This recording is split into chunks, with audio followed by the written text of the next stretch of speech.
Oh my goodness gracious. One day I would like to not get jump scared by, you know, the music playing on the main screen of a game. But I guess it's gonna be a while longer until that game comes.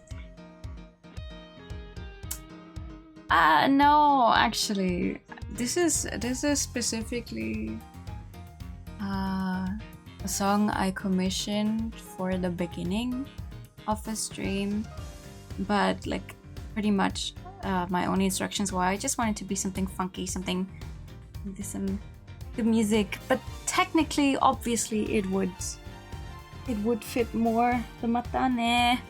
It would fit more for an ending, but I think it's cute. I think sadly though, the person who I commissioned for this is not active anymore, or at least I think I've actually lost their account. I think they changed their username at some point. I don't think they make music anymore.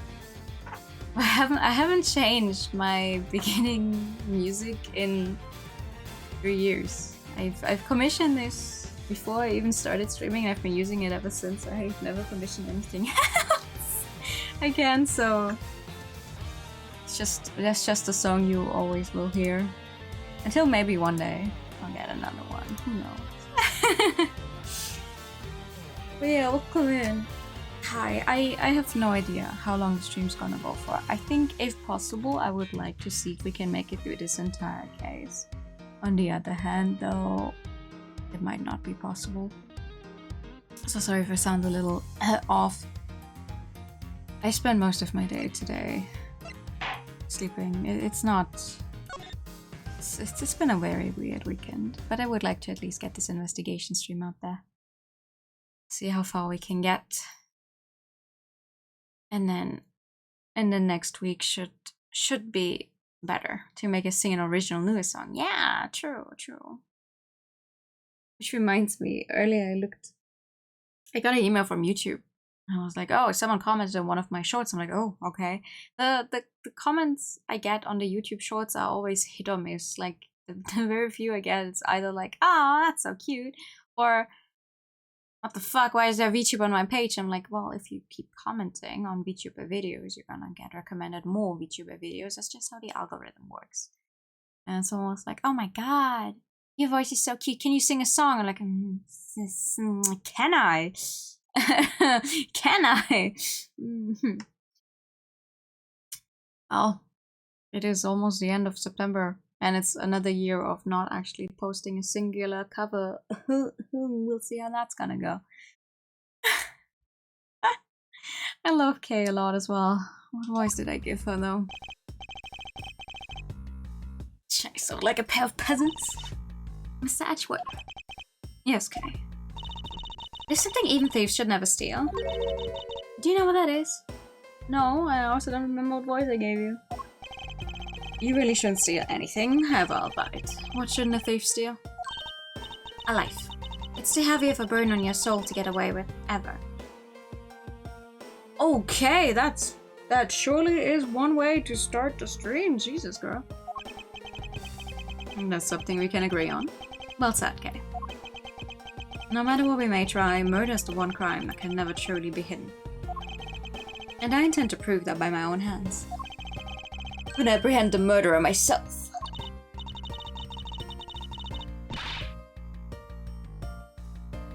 I don't know actually. Like if that's the general saying, or if she just made it this way to make it work better for her. Alright, I'm going to work extra hard to be a good assistant. Let's go. I still never said she could be my assistant. Just going to drop the issue. Yeah, just accept it. This is a 17-year-old you are not going to get rid of anytime soon, my guy. Like, she's attached herself like Velcro to you, and if anything happens to her, you're going to be the first person to go, oh my fucking god. First thing we should do is locate the real scene of the murder. Miss Ashworth! Ew! Detective Capsule. Miss Ashworth, the stadium, hurry, sir! This is supposed to be hush-hush, but they found a witness at the stadium. A witness? You, what did you tell you about leaving your signpost? Yeah, check us out. Stashworth, remember that I'm always rooting for you, so go get him, sir. Okay. Does the detectives sure look like they're enjoying themselves?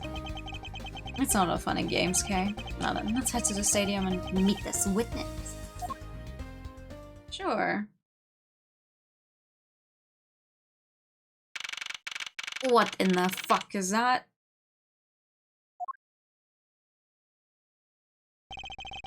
I thought there was a witness here. I like when they start rotating sprites. It's like, to show how they're looking around, like, what? Yeah, I don't see anyone. Mr. Edgeworth. Hey! No way! Long time no see! No way! You're Miss Emma Sky, correct? No way! You're also the younger sister of my former superior, Lana Sky. 2 years ago, we stood in the same courtroom together as a witness and prosecutor. I thought she had gone to Europe to study forensics. How old are you supposed to be in this one? Oh, you're not on this page yet. Okay. I can't believe you remember me, Miss Edgeworth. Of course I do. How have you been? You look to be in good spirits. Are you still studying abroad? You bet. More than anything, I want to investigate crime scenes scientifically. I've been studying non-stop every day to become a top-notch forensic scientist. It's spring break now, so I thought I'd come back for a bit. Oh my god! I see. I like that she has both, like, those socks and her tie are both striped. It's like, yeah, definitely committing to the stripes. You get a 18! High schooler studying in Europe to become forensic scientist on school break! On school break! Okay. I almost didn't recognize you. You've really grown in these past few years. She did. She is... Like, if you look at the sprite, she seems to be really tall. Please don't tease me, Mr. Ashworth. I know I still have a long way to go. But I'm going to be a super forensic scientist someday. You'll see. You seem to know Mr. Ashworth really well. Are you two acquaintances? Oh, I forgot to introduce myself. I'm Eva Sky. Nice to meet you. I'm studying abroad now to be a forensic scientist. How are you? He doesn't have a normal smile. He only has... It's a great dream. My name's Kay Faraday. I'm trying to become an unstoppable great thief. A great thief? Don't think too hard on it, Emma. It's not worth the trouble. In any case, we have much to catch up on. You bet we do. So why are you here, Emma? Yeah, I'm a major crook. I just happened to decide to come back home for spring break. And then I heard that you come back too, so I raced on over here. I really wanted to welcome you back at the airport, but I had just missed you. To be fair, if you had tried to even pick me up at the airport, we probably would have missed each other anyway, because I was involved in a murder case. And how exactly did you know I was here?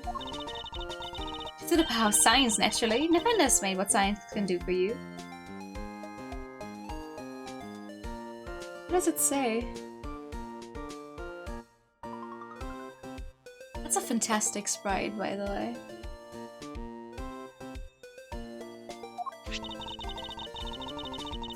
I used these to track your footprints and I followed them straight to you. Oh my god. This is the greatest. It's so wonderfully scientific. So yeah, you gotta be a little more modern. You spray this chemical on the ground, and when you shine a special light on it, zing, the footprints light up like an electrified noble gas in a glass tube. It's almost like magic, scientifically speaking. Uh-huh. Forensic science has never seemed more ominous to me than at this very moment. She's so cute! What? Emma, I'd like to ask you about what you witnessed. Huh? What are you talking about? Are you not the witness Detective Gumshoe told us about? Well, I did get a call from Detective Gumshoe earlier. He was practically yelling at me. Miss Ashworth needs your scientific doohickeys right now, pal, he said. What's I been thinking? Or rather, not thinking. Let me guess, there's been a murder, right? Yes, unfortunately. There's a sudden glint in her eyes. But I need to keep my mind focused on the witness. Now, where did that person go? That's a very good question. Where did that person go? Also, what the fuck is up with this horrendous car? I assume this is another Badger mobile. Yeah, but it's a different color than the blue Badger's car. Yes, this is the retina searing pink model. It's not a nice... The pink itself is fine. I think the eyes on the car is what's fucking me up most. I can love pretty much any horrendous pink, actually. I'm sorry, my love for pink goes above the horrendous... includes the horrendous pinks as well, but what is that? What's that off in the distance? What is what off in the uh-oh. Oh! Hey, it's a pink badger. Badger get.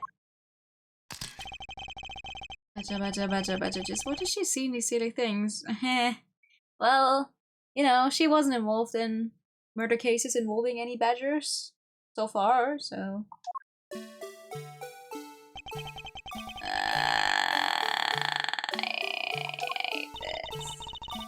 I think this badger has something to say to you, Mr. Ashworth.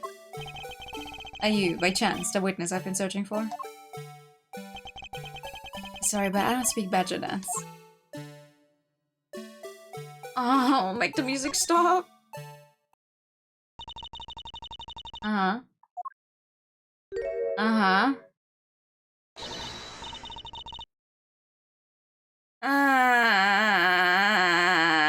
Put him back on. I can't take being inside the stuff he had anymore. You're... No, why her? Why here? Why now? I first met this woman 30 years ago. She was a witness in one of my cases. She's since gone out of her way to pop up unexpectedly and cause me great grief. Achipoo, no! Why are you here? Couldn't you understand what I was trying to tell you? I mean, really? I was trying so hard to keep the kids' dreams alive by staying in character. You couldn't pick up on what I was trying to convey to you. I'm sick and tired of the roundabout way of talking so good. You just be direct. I had a bad feeling before, but this just made it official. Today has gone beyond the typical not my day into the realm of waking nightmare.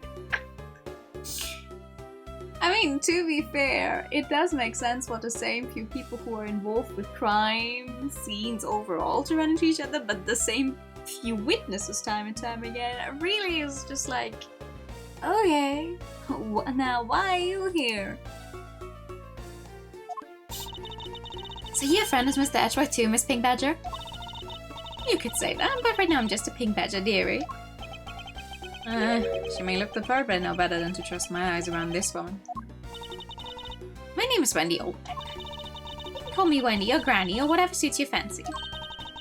Nice to meet you, Miss Oldbeck. I'm Kay Faraday.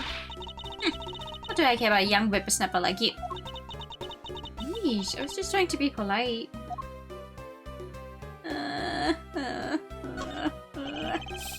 Weren't you a security guard at one of the Gatewater hotels the last time we met? I go where I'm needed.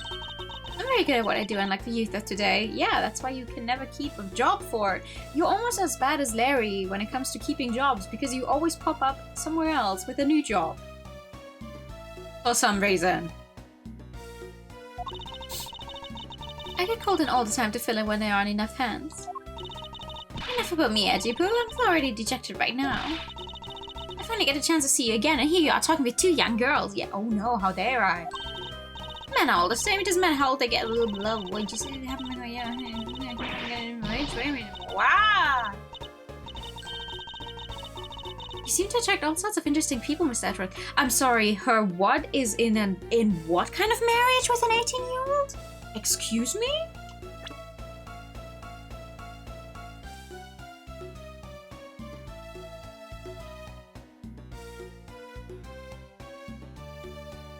Who's your Yoon?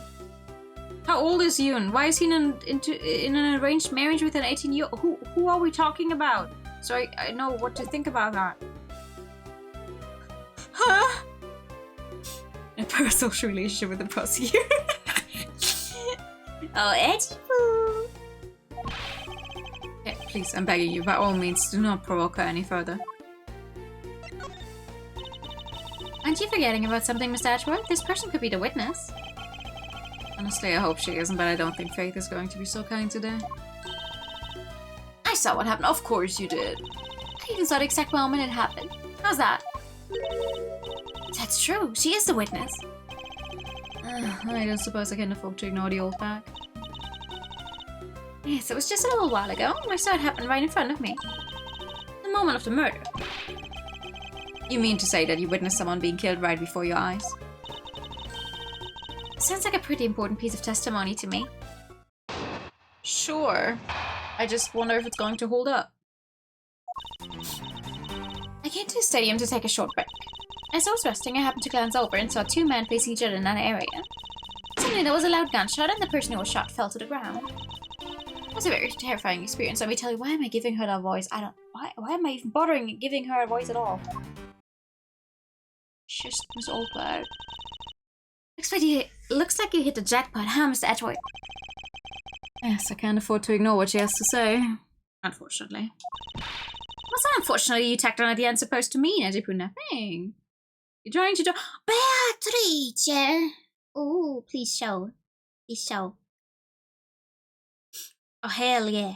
Hi, Bobby, good evening. Well, anyway, let's see what we can find out from this little old lady. Beatrice.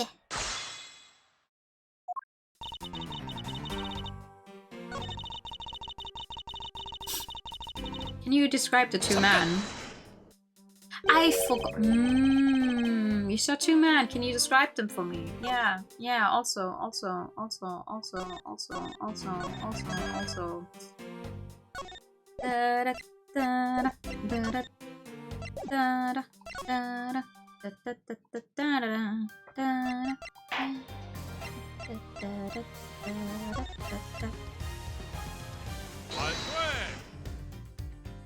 I'm gonna keep doing this. I gotta keep doing this until I run out of languages. They look like the average Joes, completely uninteresting, not worth fawning over. I'm telling you, they were so boring that I don't even remember much beyond that. But did they have any special features? Anything you can recall would be very helpful. Oh my, don't tell me you're jealous of those two men. Hey, she's right, you do seem pretty worked up over them, Miss Edgeworth. I'm not worked up over anyone, I'm not jealous. It's alright, Etty-Poo, those two were just foals compared to a stallion like you. I thought so little of them, they're less interested instant I laid eyes on them. Suddenly there was a loud gunshot and the person who was shot fell to the ground. I'm odd with your own voice acting. I'm making a pain voice mod and I'm going to call it the voice mod of pain. Like, you know. P-A-I-N.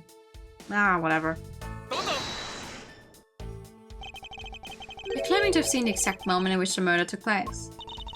Absolutely, I think I made a terrible record when I was fired. You didn't try to go help the person that got shot? I'm only one person, you smart alecky brat. What could I have done? I took off as soon as I could to find someone who could help. 2 men, 1 bullet. It's all consistent with what we found out from the body. Sadly, there wasn't exactly a lot of new information to go on in your testimony. Well, if we saw the guy again, I'm sure I could identify him for you. I mean, how do you expect me to remember anything without something to jog my memory? That's fair. Self-centered, aren't we? Whenever someone useful, a testimony also presents us with a new problem. Mr. Edgeworth. Yes. About his new problem. What is that giant grin on your face for? Do you want me to show you something really nice? A new gameplay mechanic? For example? No, thank you. Oh, come on. Don't be so mean. I swear it's something you're going to like. What's a gadget you're holding? Well, you see, before you use a secret weapon of a great thief. Should have known it would be worthless. Don't be like that. What do you think now? Hello. What's it doing? It's projecting something into the air. I'm going to input the necessary information to run the simulation now. Ooh, that is modern. Once I've done, I increase the size of the projection to its maximum size. Dark skies of evening, when no other bird dares take wing, one alone remains all see. Now, witness the true power of real modern-day Robin Hood. What is that? Ooh. A new gameplay mechanic. I was right. What is this? This is a recreation of the murder based on the info inputted is it? I'm sorry. Inputted? I mean, I guess. Looks a little weird, but I guess it's a word. Into the little thief. Little thief? I dare say I think you're taking the Robin Hood thing a bit too far. Little thief is actually meant to be a simulator for me to plan my thefts. But I suppose if I use it like this... Let's see. Miss Oldback started with the two men who were facing each other. And then a gunshot rang out and the victim fell to the ground. With this we can inspect the crime scene as it was in the past. Ooh, fancy. See? So what do you think? I have to say I'm impressed by the technology thieves have access to these days. Well, it is a super secret weapon of the mighty Yatagarasu. Indeed. Oh, but if there's not enough information, if something is out of place, the recreation could come out a little strange. In other words, I can use this to authenticate the validity of a witness's testimony. You got it. You really catch on quick, Mr. Ashwood. Right now the simulation is a recreation of that witness's testimony, so for now I should re-examine everything. And if I find anything illogical or strange, I can then ask for clarification. Refuse to examine anything in the simulation in the way you always do. You could even present evidence when you find a contradiction. And if you find something, I've got a little thief with me, so you could just let me know, okay? Oh, that sounds fun. Yeah. I didn't think Emma would be in this game. But I'm happy. I missed her. Alright. According to the testimony, the victim fell to the ground here. That's right, but if that's the case, then we've already found our first contradiction. Huh? What? Where? If this is the real scene of the crime, there's something missing that should be here.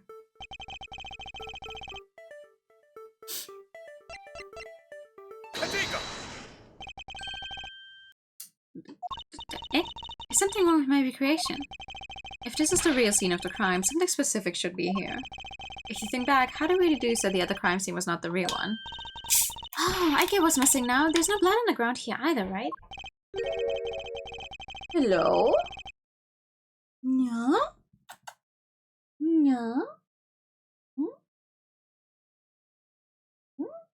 You also want to investigate the crime scene? Yeah. I also want to investigate the crime scene. We're using Mandarin.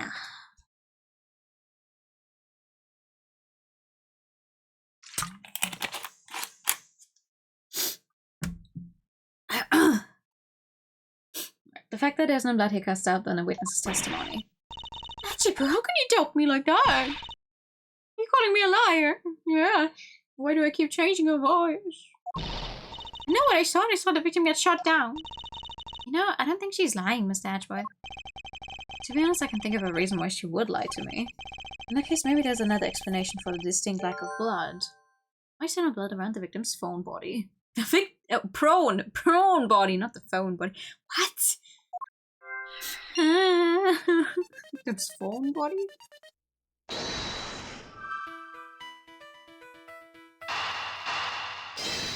Prawn body. How many shrimp do you have to eat to make your skin turn pink? Isn't that possible that the victim was wearing a costume? Do you really think that Mr. Deacon was one of the kidnappers? I think we can reasonably assume there's a very good chance that he was. And that if he was shot while he was inside one of their stolen costumes. And Mr. Deacon's blood will be inside the costume instead of on the ground. Precisely. Now, if only we could prove that the victim was wearing a costume. I think it'd be pretty easy if you could find some footprints. But the problem is finding them, since there doesn't seem to be any around. Footprints, huh? I wonder how we can go about finding some of those. Well... This is amazing, just feel the power of science. Yeah. Emma, about that method you were talking about for finding footprints. Finally, my expert knowledge in forensics is needed. Yes, well, can you detect and trace even partial footprints? Leave it to me. My cutting-edge detection kit can find anything. Very well. If you could please analyze the footprints in this area. Okay, stand back now and witness the power of science at work. I love her, she's so cute.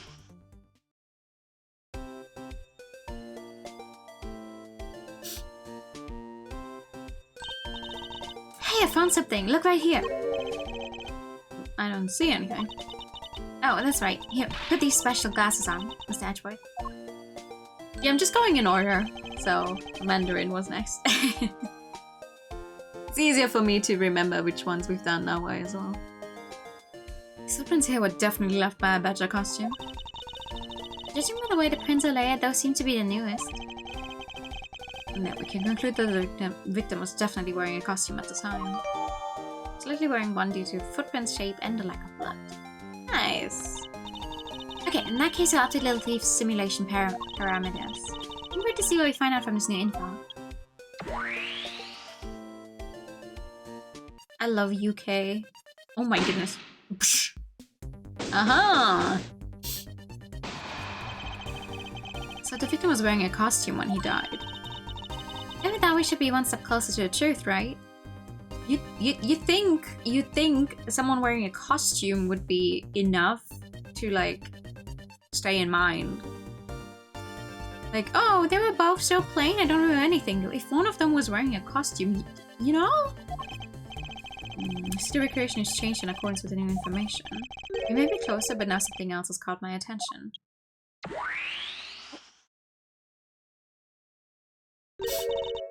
What do you want? Your testimony, naturally. I'd like to hear it one more time, if you please.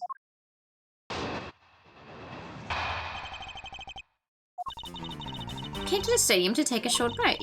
As I was resting, I happened to glance over and I saw two men facing each other in that area.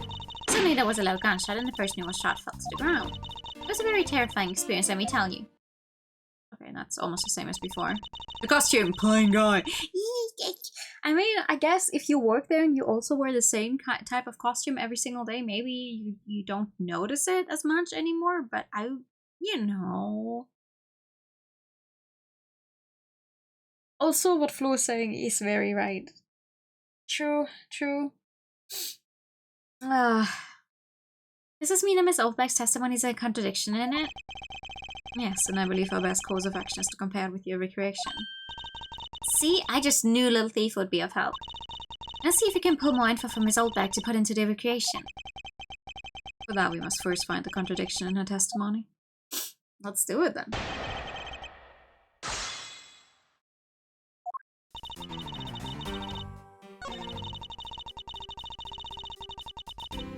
Yeah, you saw two men facing each other in that area. And I would like to argue that one of them was wearing a costume. Oh, both of them? Two men. How did you know the gender of the two people involved? Seeing as how the victim was wearing a costume at the time. Furthermore, I have another matter I'd like to inquire about. I'd very much like to know why you failed to mention the costume in your testimony. I'm beginning to doubt if you really witnessed the murder at all. I'm telling you, I really did see it. I saw it with my very own eyes. From a seat in the second tier. Second tier? Didn't you say you saw it right in front of you earlier? That was, you know, I was using the phrase in a metaphorical sense. Girl. I see our witness still as a screw loose in a metaphorical sense. Because she seats in the second tier reserved for hotshot VIPs, which is exactly why I go there now and again to take a nap. I can't see how you could have gotten a good look from there, it's so high up. Were you able to see even the victim's costume from my way up there? Well, I know I saw two people. Yes, this is the same old bag. It's hard to make out the killer and victim that old bag saw in the stage's shadow. I couldn't really see what they looked like because they were in the stage shadow. Girl. Woman, you make me so mad. My eyesight isn't what it used to be, you know. Sunglasses! Like when I was young, people used to...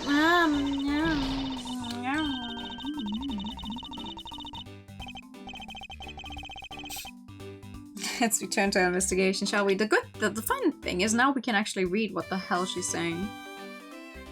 Spot a good man from 100 paces away, so I walked down the street just like that. Of course, they also noticed me in a flash and tried to make them move, but I'm not that easy. I was a careful girl with a judgmental eye, and never let a good man slip me by. You bet I didn't. If you could...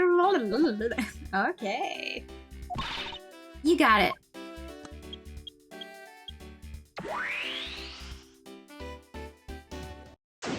Alright. Can I examine the stage?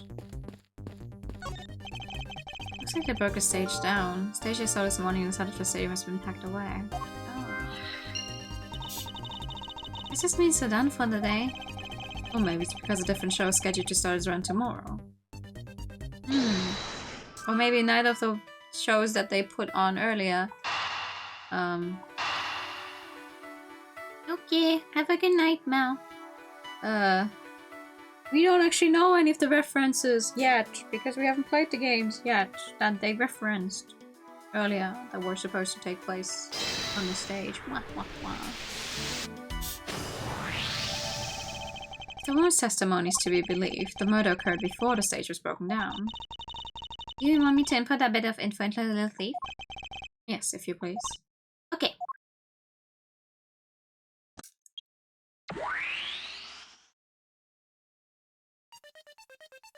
Then...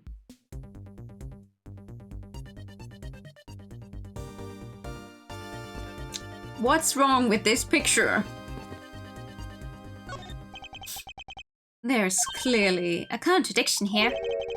Please stop stealing my lines. Oh, come on, it wasn't that hard to see it coming, even for a layman like me. I suppose. In any case, it's not possible for the killer to have stood here in that way. Because there was a very real stage set up in this spot at that time. Yeesh, I told you I got it. Do you feel the need to explain everything? Yes. Yes, well. In any case, we still need to resolve this unusual situation. Isn't it obvious the killer was on top of the stage naturally? Right, Miss Oldback? Yes, I remember now the killer was standing on top of the stage. See? Now let me update the info in the simulation. But it doesn't make sense with how he was shot, no? If you shot someone from up there. Does that work? Where was our guy shot again? He was only shot once. Oh, goodness gracious. Well, we're here. A bunch of hooligans running amok, I see.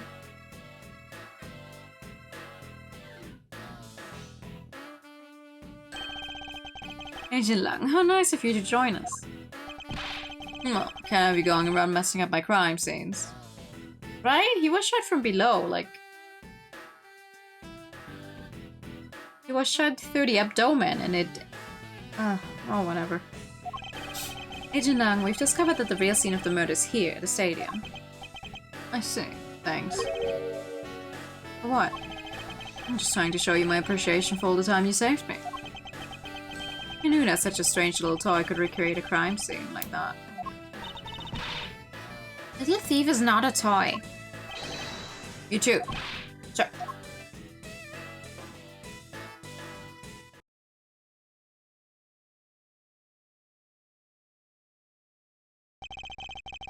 And there you have it, see? Big boys like me don't need silly toys, little girl. This is a recreation. So what? Do you still intend to assert that Officer Meekins is the killer? Of course. Even knowing that the crime took place here doesn't let him off the hook. Off the hook? This is the real scene of the crime. Officer Meekins lay in wait for the victim on top of the stage. And when the victim finally showed, he shot him from on high. That's a trivial little recreation show. How far will you go to accuse Officer Meekins of the crime? He's the most likely suspect we've got, especially given the situation with his gun.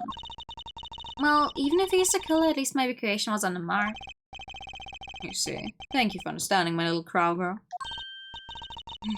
That's uncommon crime, yet the goddess to the Raven of Legend. Unfortunately, your conclusion is yet to be tested, so let's see how well it holds up. Not very. In my humble opinion, it shouldn't hold up very well.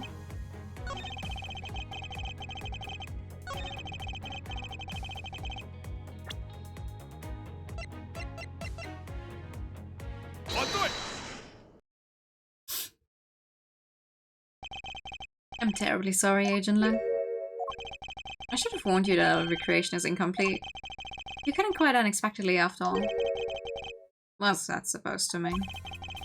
You said that the victim was shot by the killer from up above, correct? I hate to break it to you, but that's not possible.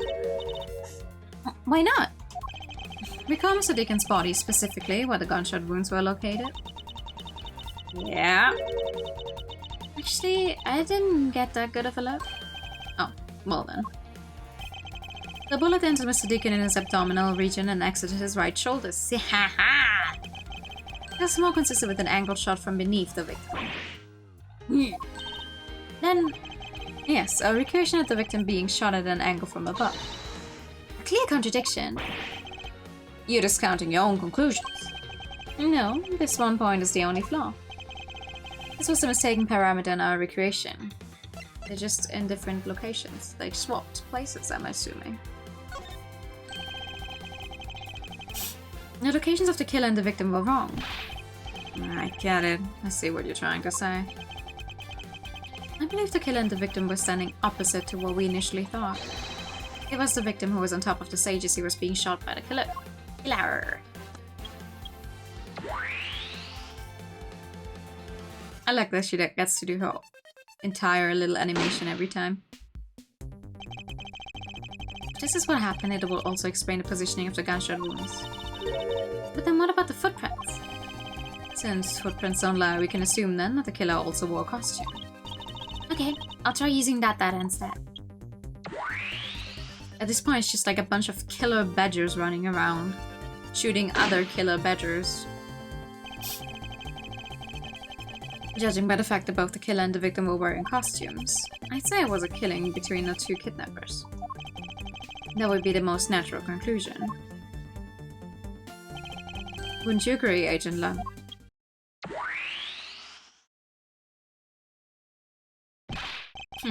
Well done, Mr. Prosecutor. But that alone doesn't clear Officer Meekins of the crime. Okay. I ask that you take another good look at the tire marks over there. 3 marks are indicative of the Blue Badger mobile. The story Officer Meekins told about the shop on wheels getting stolen was just a lie. He drove the Blue Badger mobile here and committed the murder. Then he used the car to move the body to the garage in the Wild West area. You believe he moved the body with the car? That's right, as Officer Meekins himself who pointed us to the way he did it. 3 tire thread marks are very telling. However, is the Blue Badger mobile the only thing capable of creating such a pattern?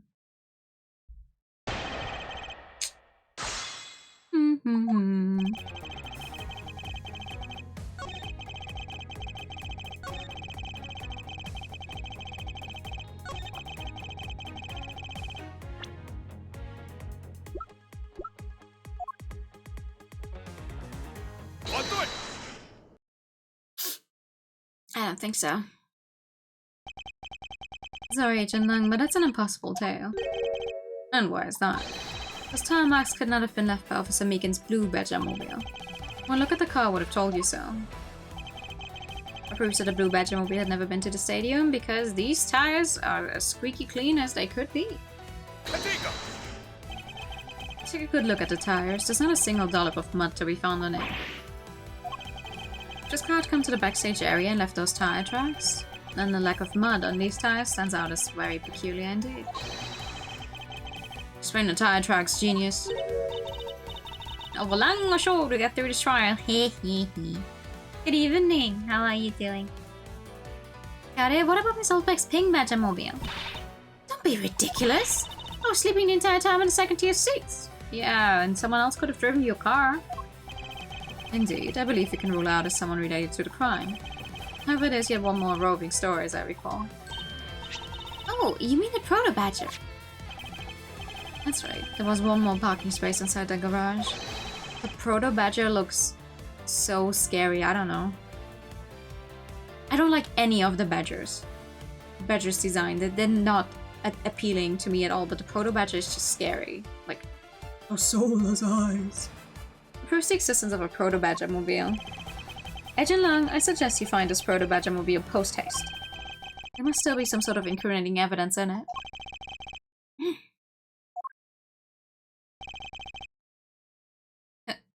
Who's speaking? Did you hear something? No. Hi! Who are you? Help me. Are you alright? This is something. Looks like we found our kidnapping victim. It's tough. Wow. Well, good luck. Where were you all this time?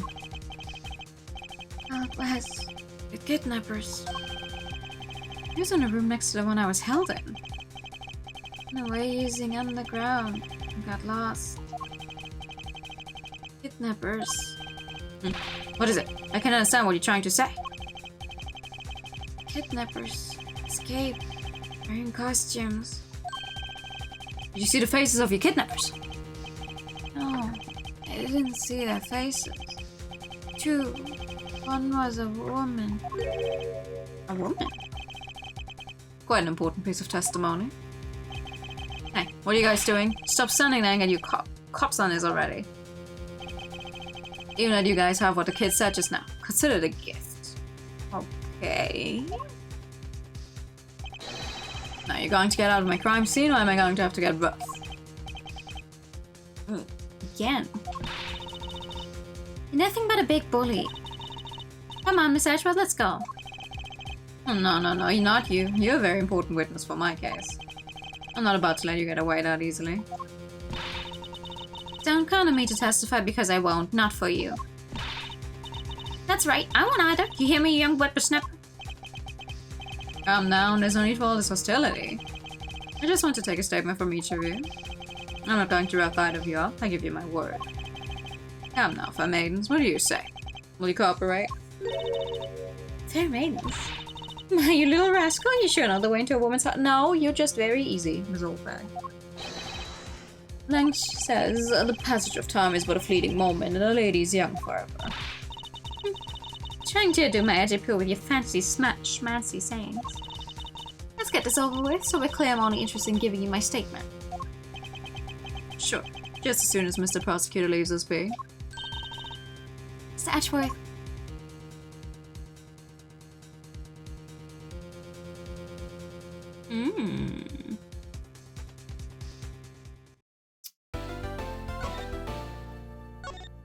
Think you want a big tail? And the pet. Cat.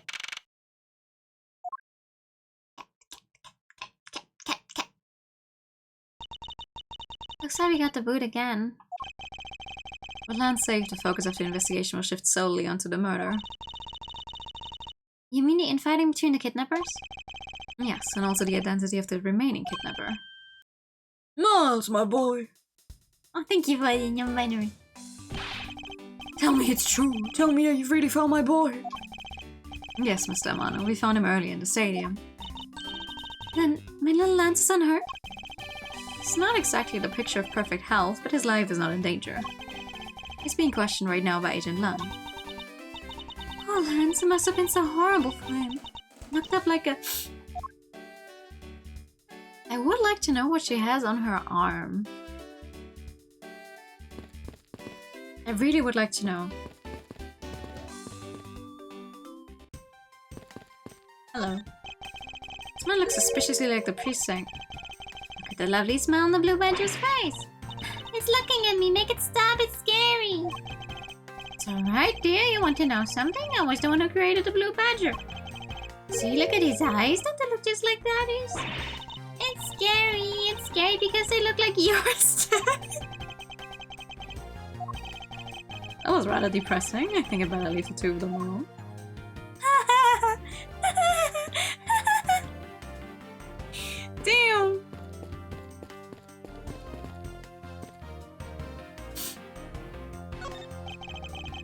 They said a couple supposed to bridge together will find happiness. Or so the gay Waterland pamphlet said. Do you think that they'd already be happy because they were able to come together? Logistics aside, I wonder who came up with this tale and when. This bridge doesn't look old enough to be the stuff of legends. Well, some things are better left uninvestigated, don't you think? Ignorance is bliss.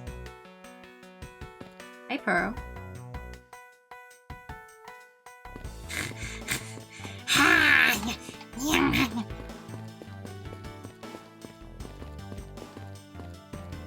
I love grabbing missable achievements. Anyway. Okay. I know you people! Yo.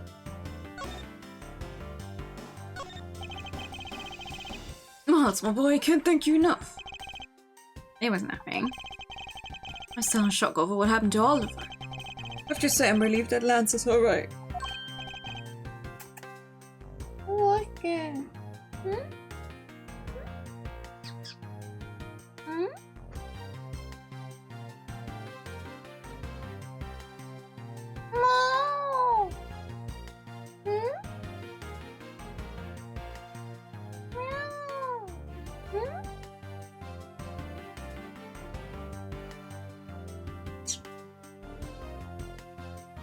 Oh, that's right.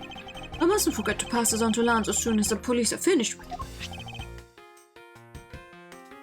Oh my goodness. Your beloved Viola. Viola? A letter. A letter?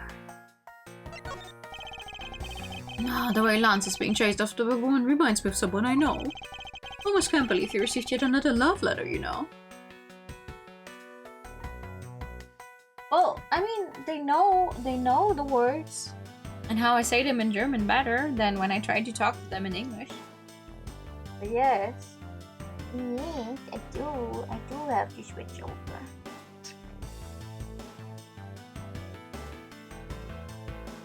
Have you been playing with him? Aww. Meanwhile, I have a cat here who's also like, I want you to pay attention to me right now. here, take a look for yourself. Isn't this a breach of confidentiality? It's a very simple love letter. Tenderlander Loan Company. Oh, it is the same Viola. Oh no. Oh, hey, let me see. That's really weird. Some loan company, Tenderlander. Looks more like a collection bill to me. Yeah,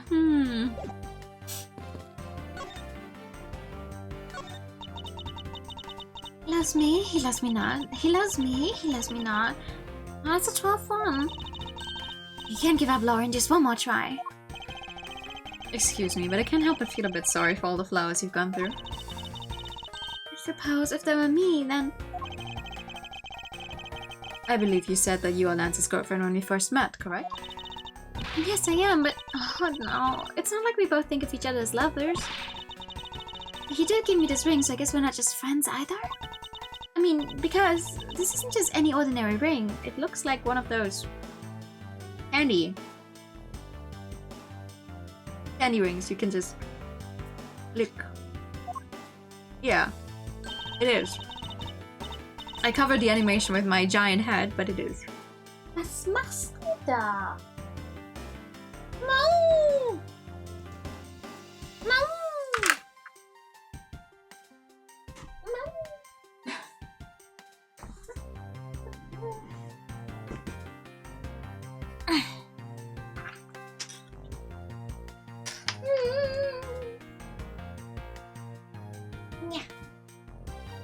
Come here.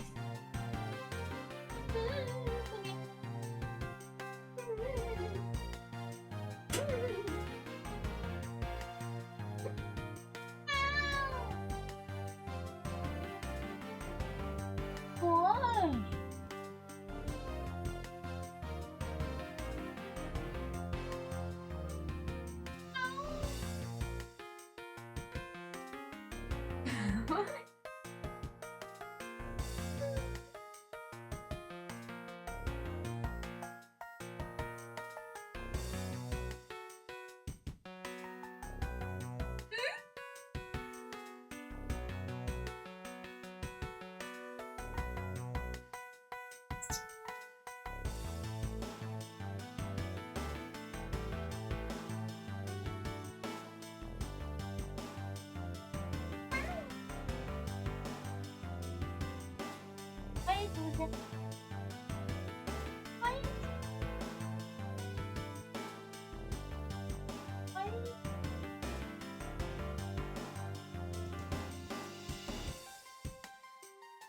Yeah. Hmm? Hmm?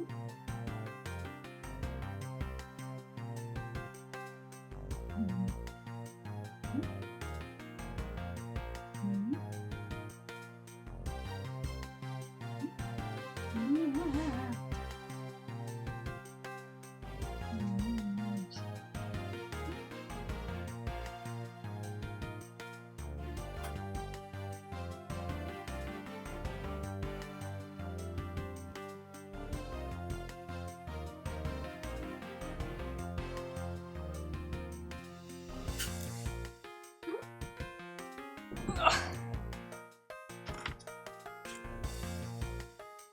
He's a giant crybaby if he wants to be. He really is.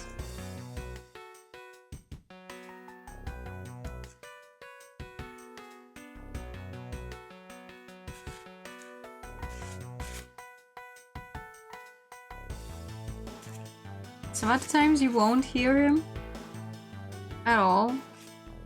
And then suddenly he's in your face.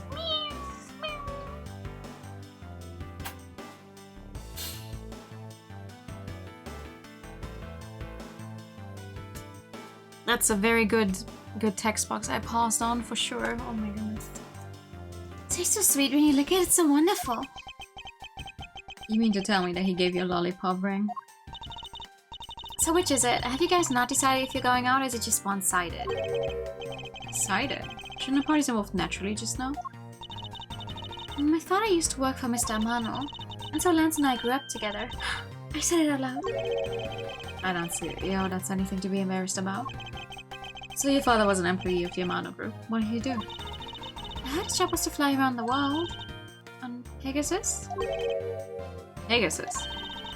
Pegasus was the name of the airplane. The airplane belonged to the company. You had me there for a second.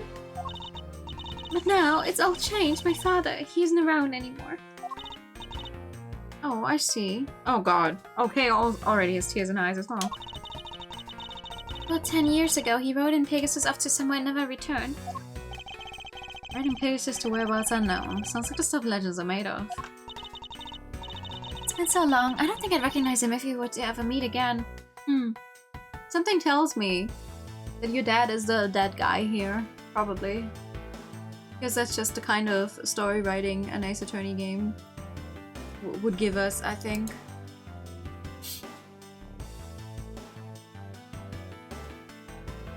But it's just a feeling. Hi, Room. I'm so sorry, Lauren. I won't give in to the sadness. I have to live. Yes, Lauren, live. Alright, well. Back to you. About this incident. Incident? But isn't the kidnapping already over and dealt with? I've been here the whole time, so I'm afraid I don't know much about any other incident. How did you come to know that Lance had been kidnapped? Oh, that's because of my woman's intuition. You base everything on that. I know everything when it comes to my Lance. It's really strange. It really must be destiny. She started fantasizing again. So what are you going to do now, Mr. Edgeworth? We already established that there's a good chance that the killer is the other kidnapper. It's my duty to figure out who this other person is. I believe there's one location that might hold a clue or two. The hideout. The obvious location is the kidnapper's hideout. But we're still not allowed in, remember? Agent Lang and his men should be done with this area. Oh, thank you for the angle, devil. Edgeworth is very wide. To be fair, I do sometimes forget this about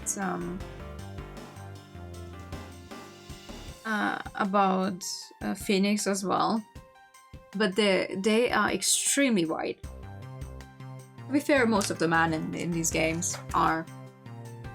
It's just in the art style, but it's fascinating.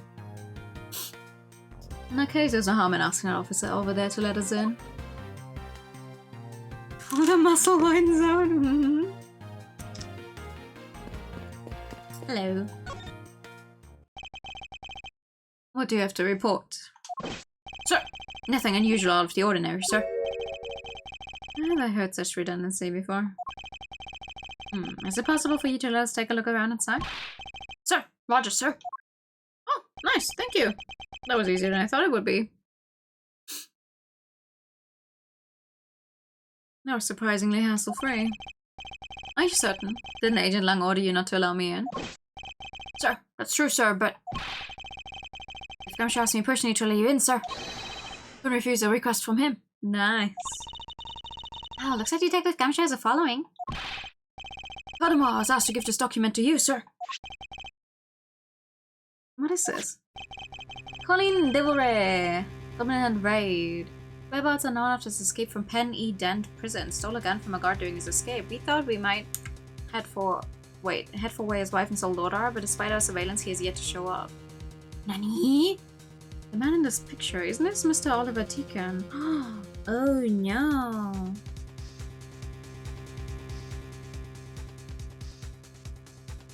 Crazy. They all secretly hit the gym 5 times a week. In each case is also a mental workout. In the coma for 7 years. No, Godot was just... He was training. He wasn't awake for it. But he was training the entire time.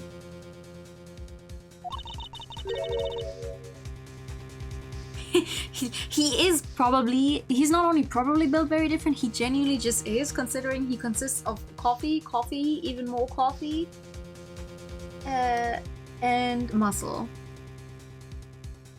My brain is super muscular. Mr. Right, that's a tumor. Oh no!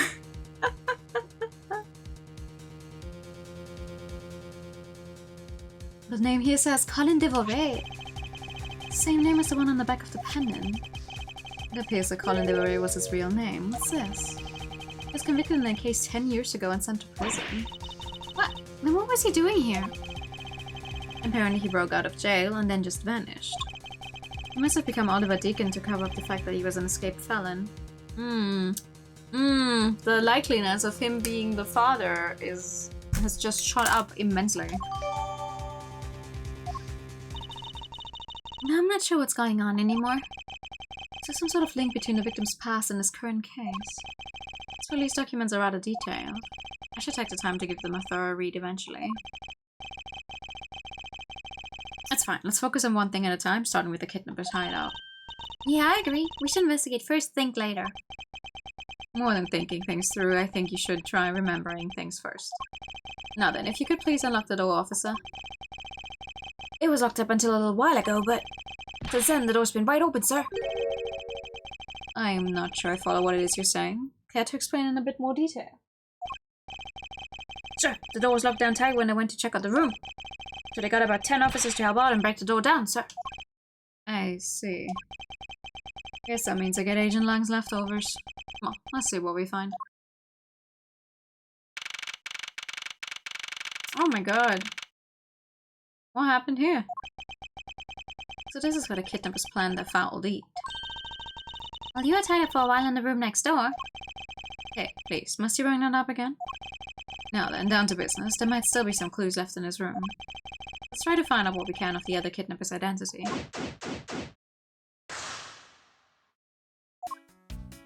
What's happened here? This must be where they dispose of old and worn-out costumes.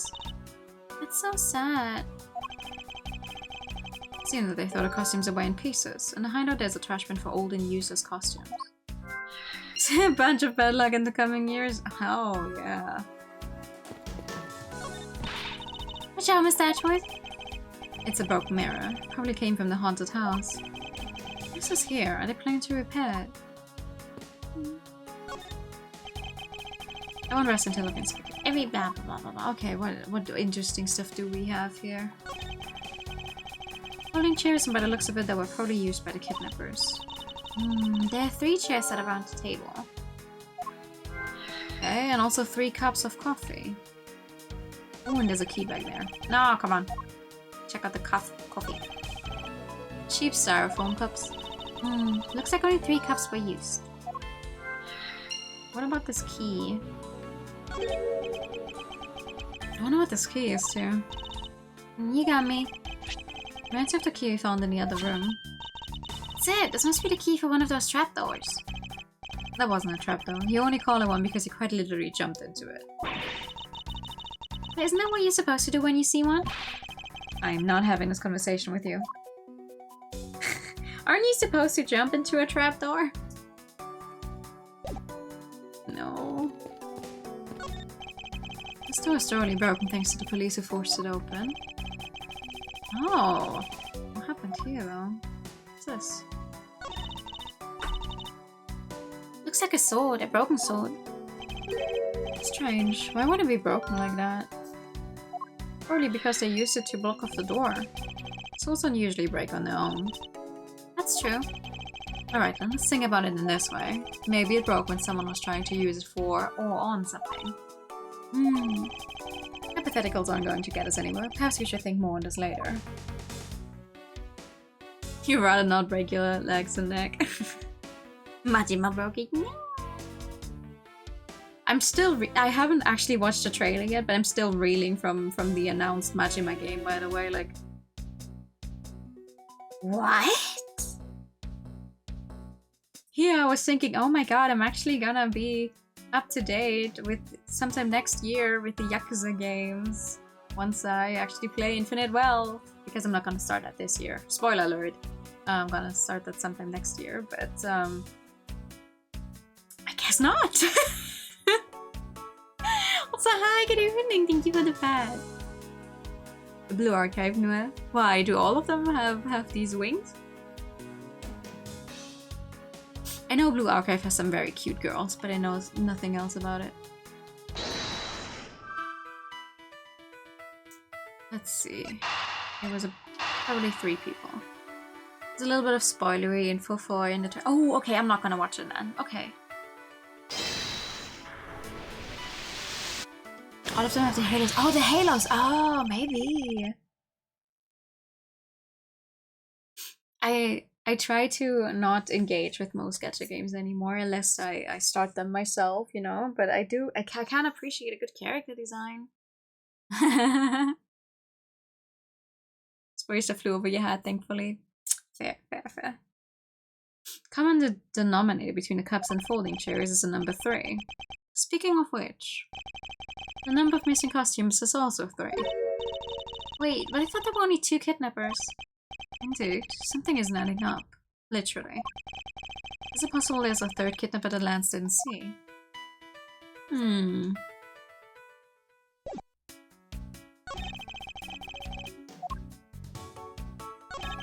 Oh my god.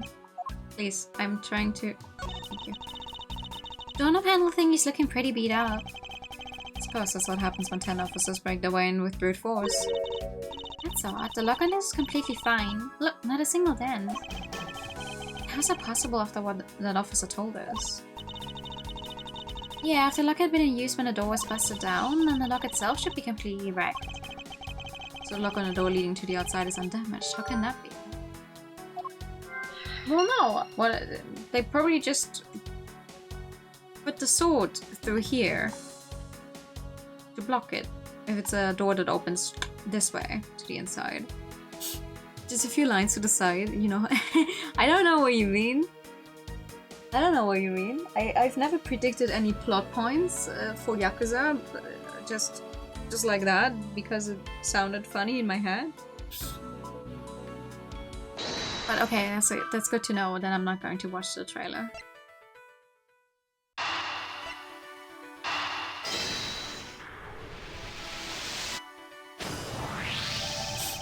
It's a bit strange that the police had to force their way into an unlocked room. Come on, look at the pristine door lock and anyone can see that it was not in use at the time. But the policeman outside said that it took 10 men to get it open. I thought it was locked tight despite it being not locked at all. It can only be because of this. Oh, you mean... Yes, it was used to jam the door. Here, take a look at the door handle. Do you see how the handle's completely destroyed? So that's how the sword broke. Used to jam the handle to the hideout's door. Yeah.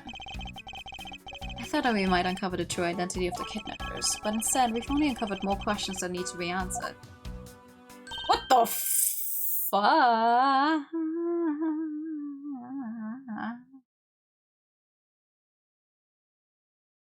Hello? What is it? Oh, well, Mr. Edgeworth, am I correct? What are you doing suddenly popping out of the secret entrance like that? There's an underground passage used by staff members, sir.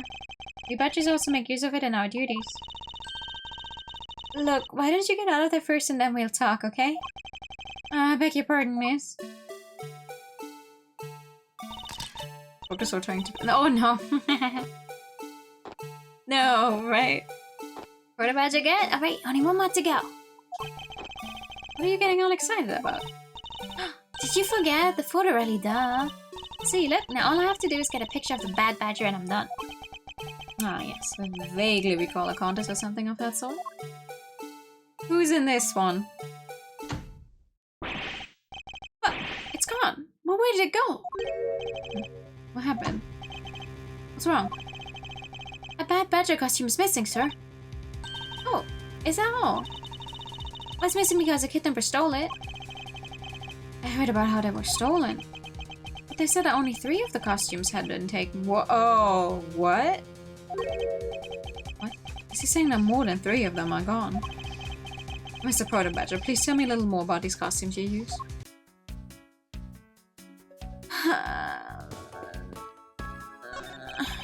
What did you mean by a bad badger costume is missing? Why, just what I said, sir. We are 1 bad badger short. Counting the spares, we have 2 of each costume on hand at all times. Okay, so because one of them is walking around in the park, and the other should be in that room. Actually, both of them should be in that room. Huh? What do you mean?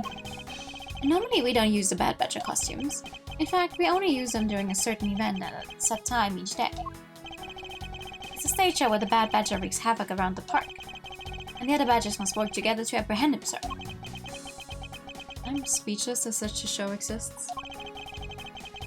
Also, I was just trying to explain to you the only time we use that costume. Also, ow. 1 second.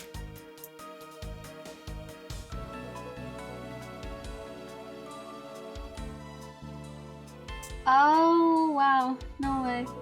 I had my water bottle fall on top of my foot earlier, and I can already see the... I can already see a mark forming. That hurts. Ouchie. At least this time I know why. Why? It's gonna be blue. Also, thank you for the pasta check. Crispy.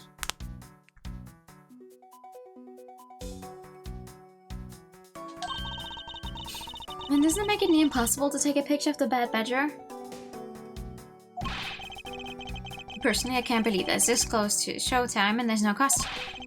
But yeah, what am I to do, sir? All this basically means is that the kidnapper stole 4 costumes in total. Are you saying that there are 4 kidnappers?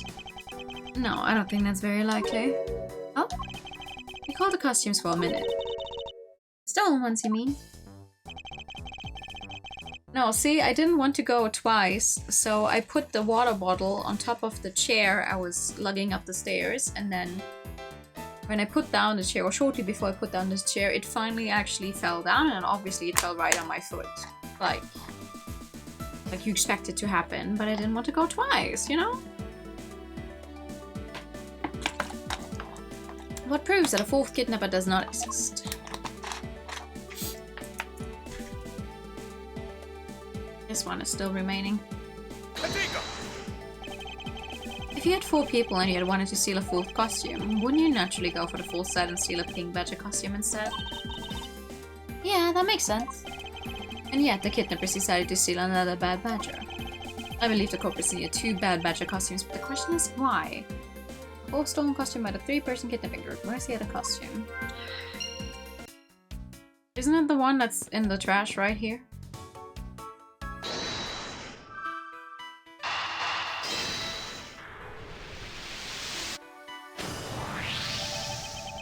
The second Bad Batcher costume. I believe it may be close at hand than we think. What do you mean? The costume in the trash. Wouldn't you say that's wearing some very telltale pants? You're right. Let's get it out there and take a look. As you suspected, it's a Bad Batcher costume. Well, minus the head. Oh. Oh, this looks mighty interesting. Look, its hand is hurt. More like something was ripped off of it. Oh. Yeah. Done.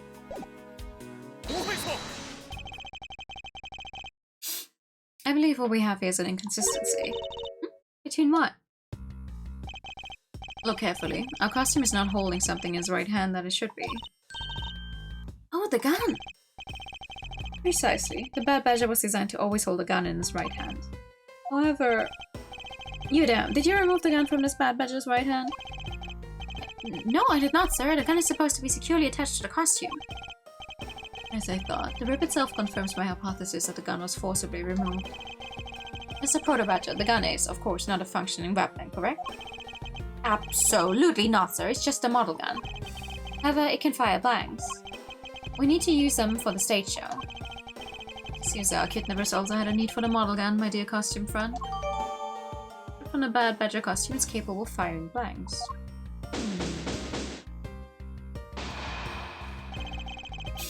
I think we're about done with this room. So what's next? Well, we found a few answers, and there's still a few things left that we have to ask a certain person about. Let's go, okay? Alright. It's Edgeworth, sir! Hey! Gotta hurry, sir, come on! What is it, detective? They found a blue badger costume down in front of the main gate, sir! What? Isn't that what one of the kidnappers was wearing? Bingo, that's why you've gotta come to the main gate with me right now. If you hurry, we still might be able to get there before Wolf Boy does, sir. Alright, let's make haste to the main gate. Meow. Yeah, let's see if we can finish this case tonight. I think we're making good progress.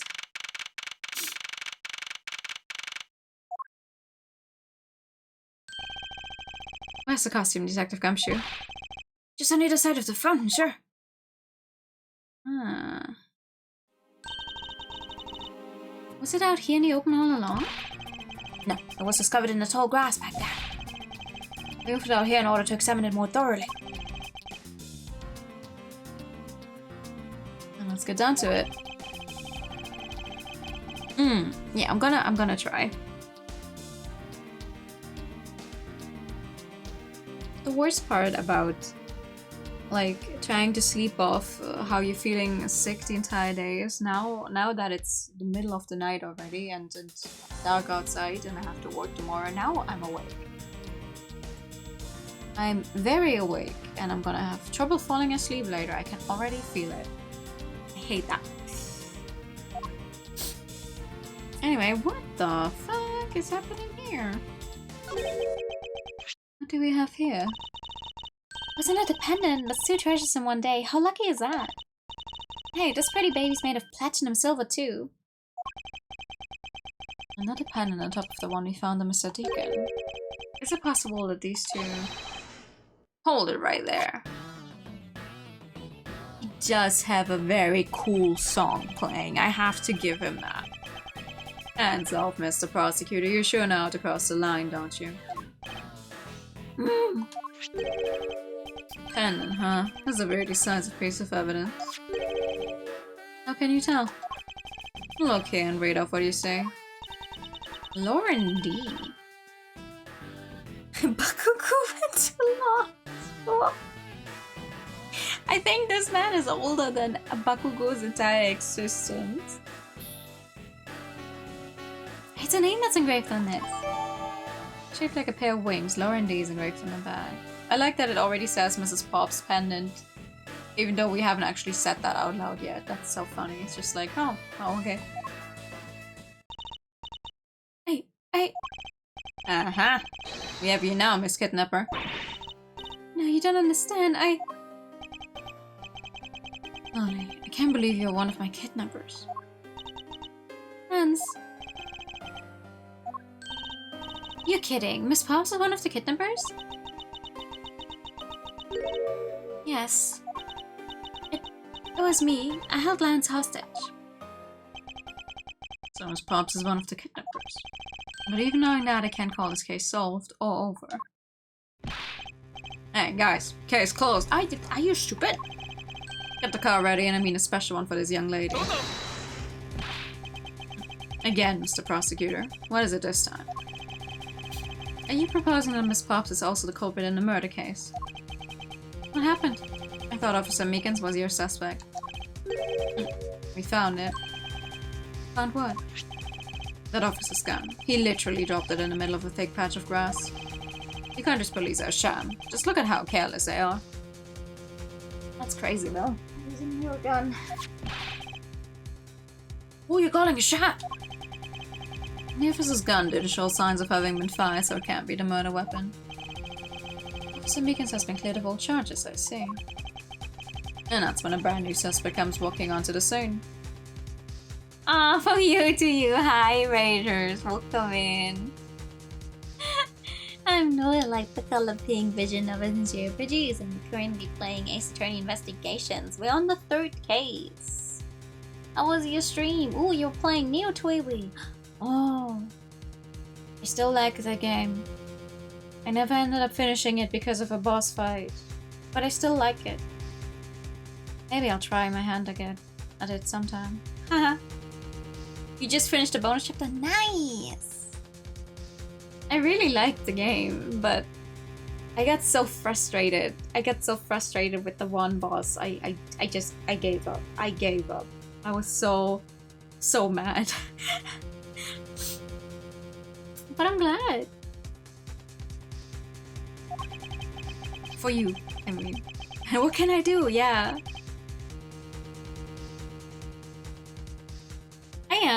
I'm trying to see if I can finish this case today. We just had a new revelation. The murder only happened because the kidnappers started fighting amongst themselves. As I recall, it was you who said that, right, Mr. Prosecutor? Miss Pops, did you really kill Mr. Deacon? Yes, I killed him. I can't believe it. Thanks for the confession. Agent Lang, it's much too early to declare this case closed. Look at you, so sure of yourself. You got the culprit's own confession and some very incriminating evidence. What more could you ask for? Her name is Lauren, but her nickname is Lolly, apparently. What more could you ask for? The gun! Miss Lauren, Pops. Yes? I want to hear it from you. Tell me your side of all that has happened today, from the kidnapping to the murder. Why? I'm the kidnapper and the killer. Isn't that enough? Why are you trying to cut your hair? It's fine if you're the one behind everything, but only if that is the truth. Now then, will you tell us the truth? Or is there some reason why you can't? No, I want one of those lollipop rings as well, though. I've had a change of heart. I think I'd enjoy seeing you sulk away as a losing mutt. Alright, you heard me. Let's see about all the evil deeds you committed today. Yeah! The one who came up with the kidnapping plan was the butler, Mr. Deacon. We knew that we could get rich by holding Lance hostage. Mr. Man would pay anything to get his son back after all. Everything was going according to plan, but as soon as we got the money, Mr. Deacon turned on me and tried to kill me. No. Are you satisfied? She just confessed to her crimes a second time. At least you have the guts to admit what you've done. I can at least respect that much. Miss Pops. Is what you said really the truth? Yes, it is. If that is the truth, that certainly isn't the whole truth. Is there something that seems a bit too improbable in her confession?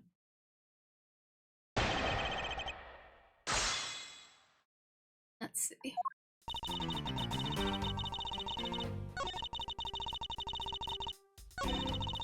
I'm sticking to the fact that I think the butler was her dad, by the way. Why do you think you did? I have no idea, but maybe he had planned on doing so from the very beginning. It's Pops. Wait, Mr. Deacon planned to kill his Pops from the very beginning? Was that ever really likely to happen? What should I do? Should I raise an objection? Yes.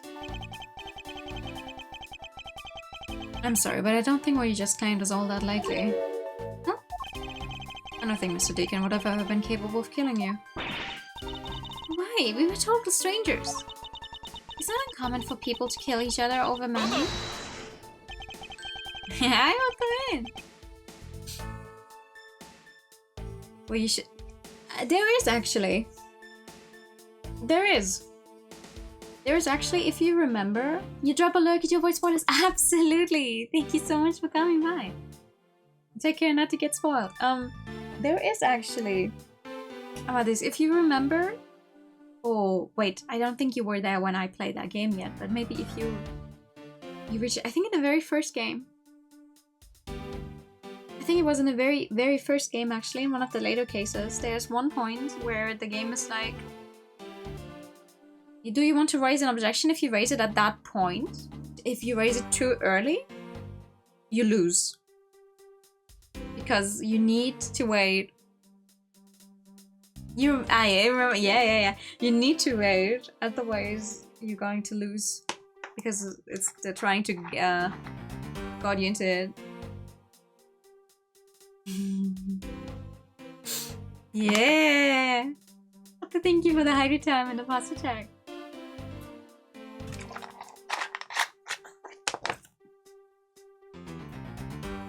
So, most of the time, it's really like, do you want to raise an objection? Is this of importance? Yeah, it is. I think you very binary. But there's a few cases, at least one case, where you need to be careful with raising objections. What do you mean? You never knew what your role in the kidnapping was, nor do you know who you really are. But I do, and I can show you with this piece of evidence. It's true, so Mr. Deacon wouldn't have been able to bring himself to kill Miss Pops. Oh. This is his pendant. Why are you showing this to me? What about the pendant? Source pendant, along with this piece of evidence, shows who you really are. It's a Pegasus! These two pendants resemble each other, wouldn't you agree? You're right, they're the same color and they're even made of the same material. I believe that these two pendants are actually one. Eh?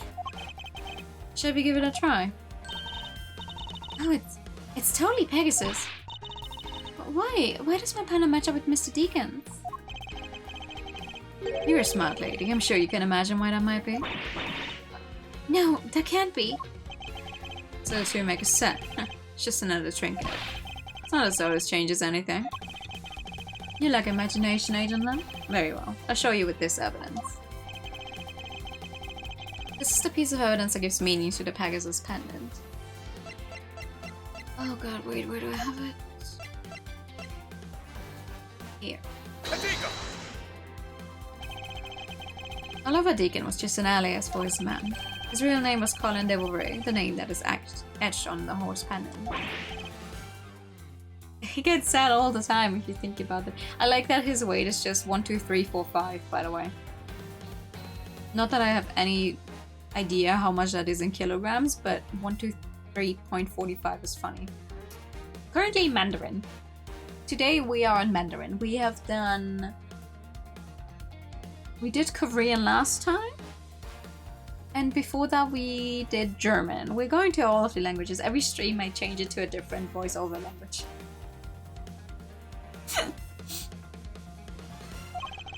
I suppose he had to hide the fact that he was a felon somewhere in order to live. It is very cool that there's so many options. Yes. Eureka! Horribly underweight. 55 kilo for what? For a man that is for sure over 170. Hi, Sammy. Hope you having. Can someone tell Sammy I hope he's having fun at TwitchCon if you can't hear me? It's 55 on 6 kilo. That's still horribly underweight, excuse me. Jesus Christ. Makes sense given what is written in Mr. Devore's dossier. What I really wanted to point out was this. The specific section is what reveals the true meaning behind soul daughter. Mr. Devore had one daughter, and her name is Lauren Pops. That's a lie, that person was not my father. He couldn't come out and tell you he was your father because he was in hiding. However, I believe he was trying to secretly watch over you. Do you still believe that a man like that could kill the daughter he was separated from? Or even that such a man would allow his daughter to get involved in a kidnapping plot? And what is so funny, Agent Lung? You're good at making things up in your head and deciding it's the truth, aren't you? What are you trying to say? You're thinking it's much too innocent. After all, I thought of another possibility. Is that so? Well, let's hear it. Okay. I grant you that the two of them are father and daughter, but it's not possible that they both knew that fact. It was no coincidence that the reunited pair became involved in the House of Amano. And the two of them made good use of the meetings to plan this little kidnapping. Wouldn't you say my scenario is perfectly probable as well? So this is his version of how things might have been. You don't have any proof that either one didn't know of the true relationship, right? You mean they knowingly committed to kidnapping his father and daughter? That's right. As one really rotten family. Is that really what happened? I better take a long, hard look at the evidence.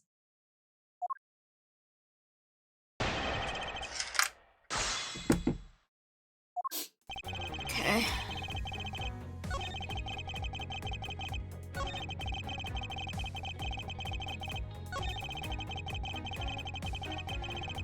But it wasn't just the two of them. We found out that it's actually 3 people.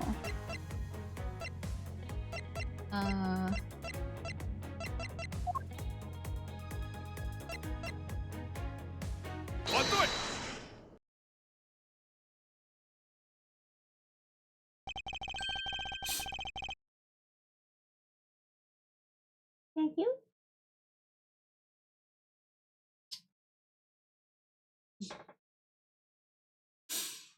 This kidnapping wasn't planned by just 2 people alone. What kind of proof do we have of that? Quite simply, there were 3 kidnappers. 3? All costumes were stolen from the Wild Wild West area's back room. We found one of them in the kidnapper's hideout, but as for the other 3, we can assume they were being worn by 3 different people. We also found a set of 3 cups and 3 folding chairs that were used in the hideout. It all clearly points to a 3-man group. And I believe this 3rd person is the real mastermind behind the kidnapping. Who is this mastermind? I present to you the brains behind the kidnapping.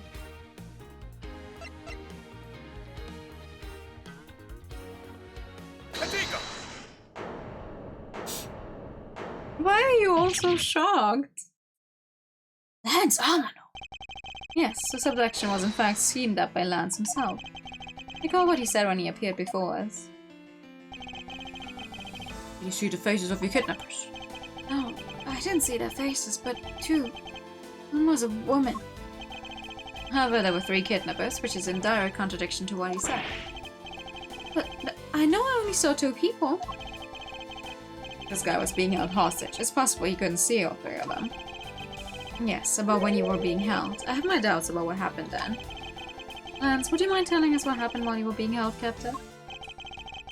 I really don't remember much anymore, honest. If I don't tell you at least something, you won't believe me at all, will you? Why are your ears so long?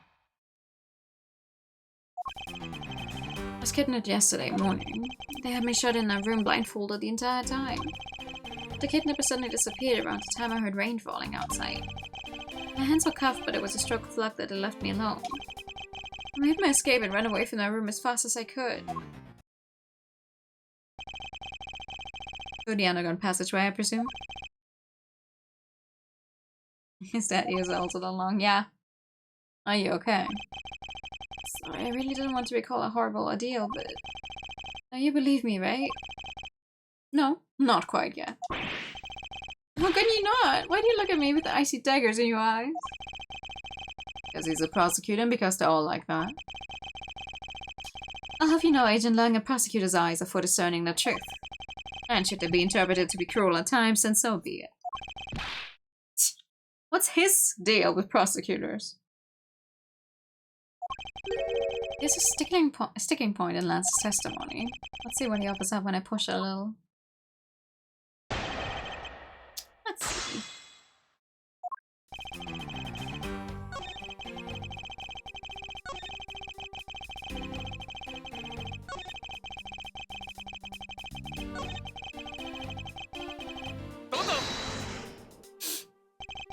How did you manage to escape? I wanted to just get out of there, but the door leading outside was locked. Which is why I had to use the underground passageway to make my escape. I remember our escape to be equally as hard. This is an invaluable piece of testimony, you mustn't let it go unexamined. The door leading outside was locked tight, so I had to use the underground passageway. I don't think so.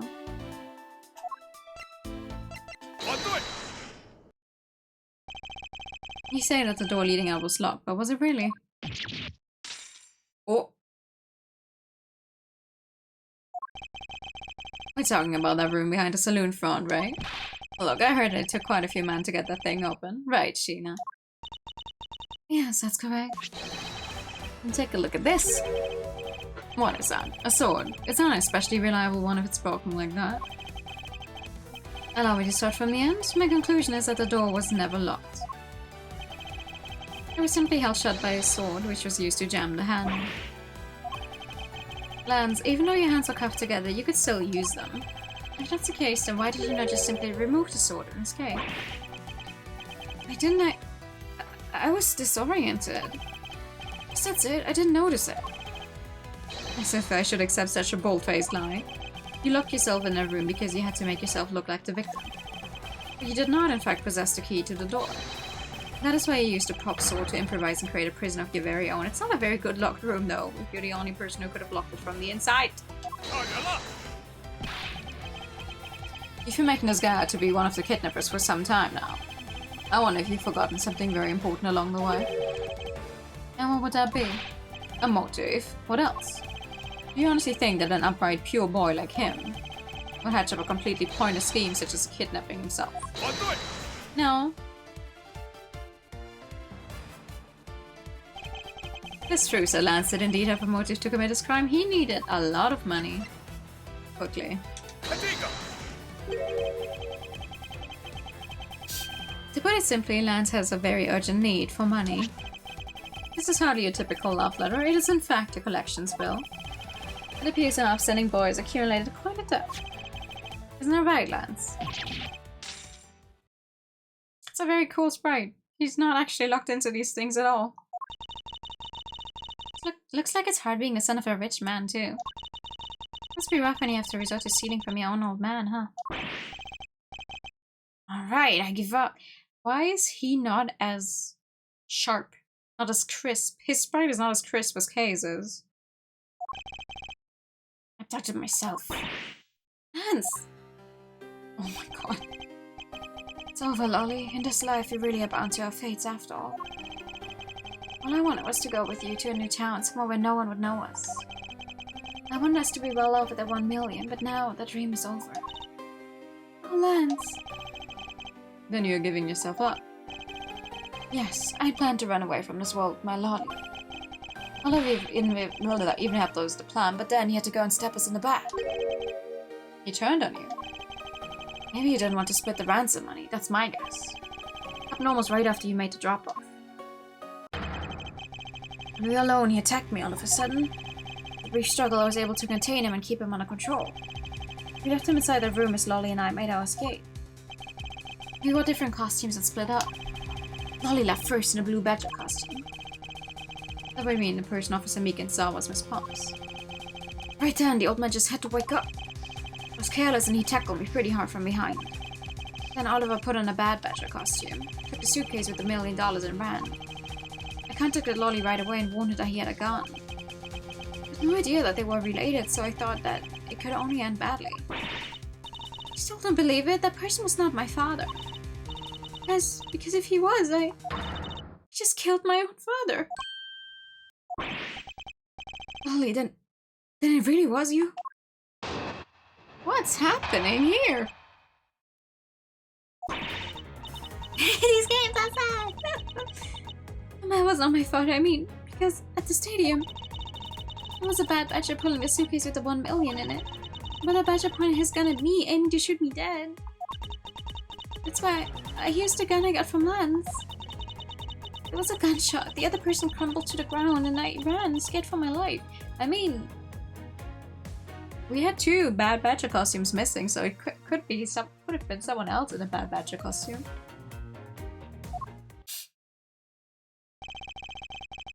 I think the big picture's finally coming into focus, don't you? Ollie, forgive me. I didn't think it would turn into something so frightening. If only I could have protected you. So Miss Pops, she shot her own dad without even knowing who he really was? Yeah. And what she says is true. Are you saying she's lying? Well, why would she lie about something like that? What purpose would it serve? You would be surprised how often people lie without even realizing it themselves, Kai. What's that supposed to mean? What I mean is, listen very carefully to her confession once more and you'll see. Alright, let's do this. She knows the value of taking life, won't do it again. Is that really what we want to be taking away from this? Were you able to clearly see the gun? Yes, I got a very good look at it while it was pointed at me. Father, why would you try to shoot me? Do you really think a father would shoot his own daughter, Mr. Ashworth?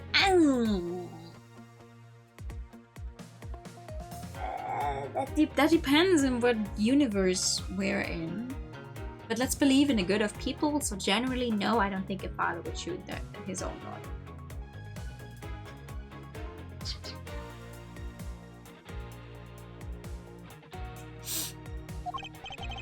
I don't know. I don't want to believe it myself. It's true, my father's left arm was raised with a gun in it. Pointed straight at me. I'm about to die, I thought. Miss Pops, please calm down and take a deep breath. And then would you allow me to please hear the last statement one more time? His left hand? Yes, of course. Your father is a right-handed man and he was wearing a costume that had a toy gun in his right hand. He's trying to shoot you with his left? I don't think so.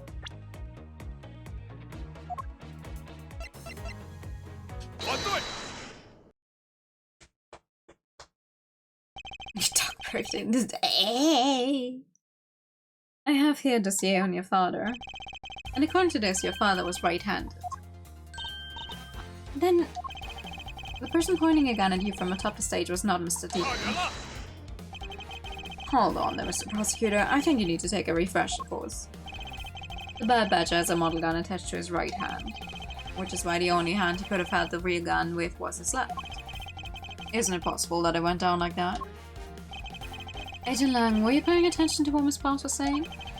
Then again, I suppose I can expect someone who has never set foot in court to catch it. Enough with the smugness. Out with it already. Miss Pops told us earlier. There was a bad badger pulling a suitcase with the $1 million in it.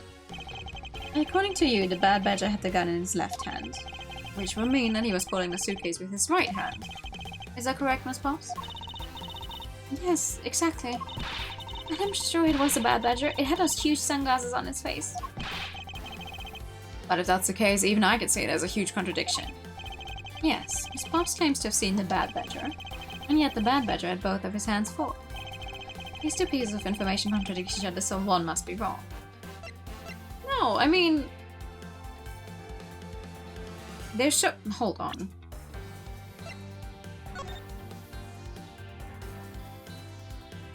I mean, they're two pieces. You can just take the head of the...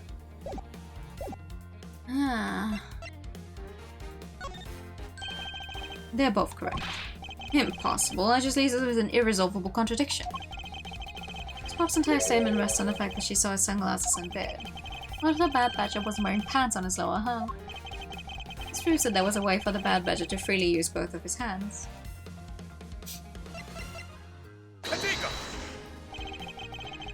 The costumes have two parts to them, a head and a body. Oh, I get it now. The head Miss Pop saw was probably really the head of the Bad Badger. However, is it not possible that the body was that of an entirely different badger? A different badger? Yes, or to put it more bluntly, I believe it was the lower half of this badger. The body of the Bad Badger Miss Pop saw really belonged to this badger, this guy. This guy.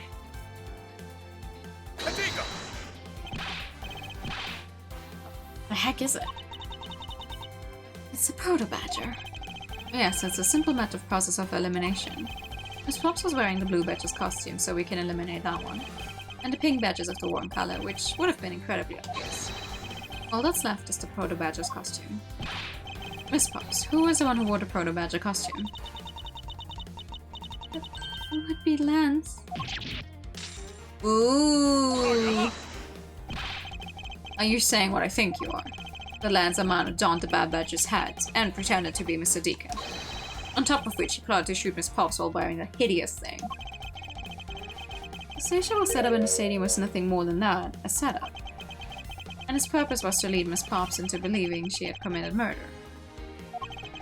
Standing there in front of Miss Pops and pretending to be the victim, it was all down so that she would pull the trigger. I have no idea what you're talking about. Why exactly would I have had to do all that, huh?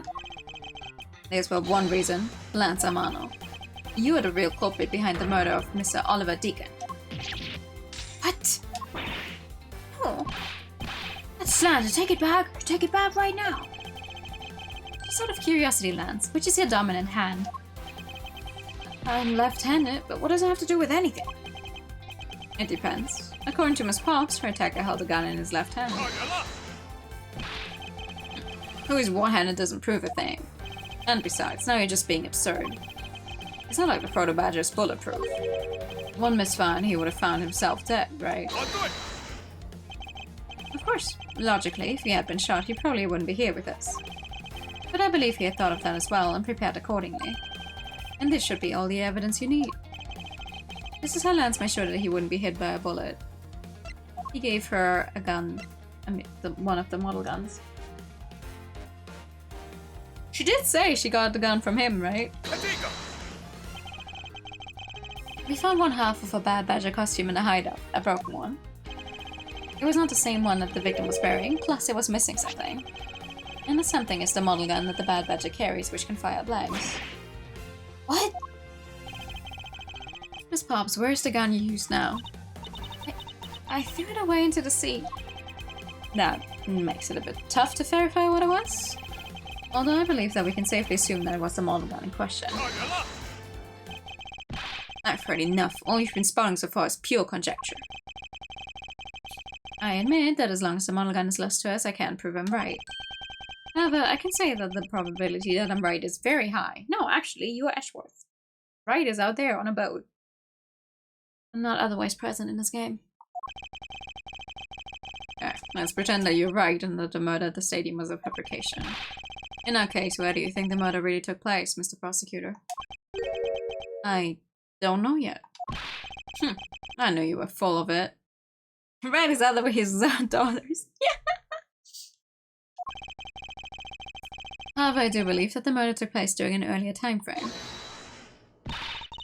Please wait a second. It's simply not possible. Because I saw Mr. Deacon after he was restrained by Lance. I saw the victim in a state of being restrained.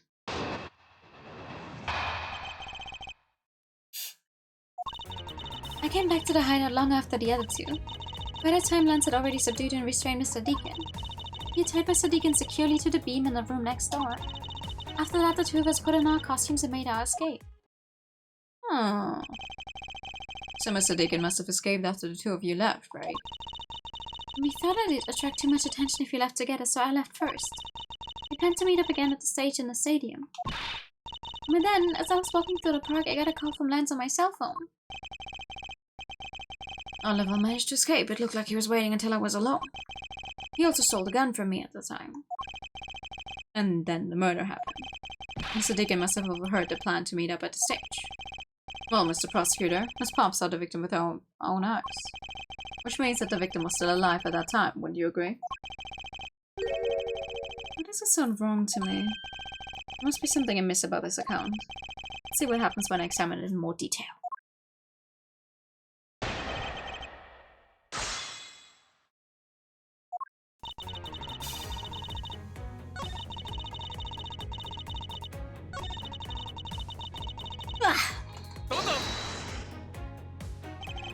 You're sure that was Mr. Deacon that you saw? Yes, I'm certain of what I saw. Did you go into the other room to check? No, see, because... Who else was actually tied to that beam at that time? Who was not conscious? And could have had any of the funny badger hats on his head? So she wouldn't have been able to see the face and only saw a person being tied to the beam? Lance said that it was best if I didn't get too close to him. Lance, he's such a kind soul. Now you're telling me that you did not confirm that it was Mr. Deacon for yourself? I checked through the slit in the door that separates the two rooms. He had a bad badger's hat on, so I'm absolutely sure. Girl, see, that is the exact same issue as with the Steel Samurai case. Oh, because X and Y person was wearing this costume, every time I see someone with that costume, it must have been the same person. No, as long as you don't see someone's face, and we do have some cases where even the face is not good enough because, yay, twins. You have no guarantee it is the person you're thinking it is. Oh, it was a man wearing a blue badger's hat. Okay, that could have been anyone.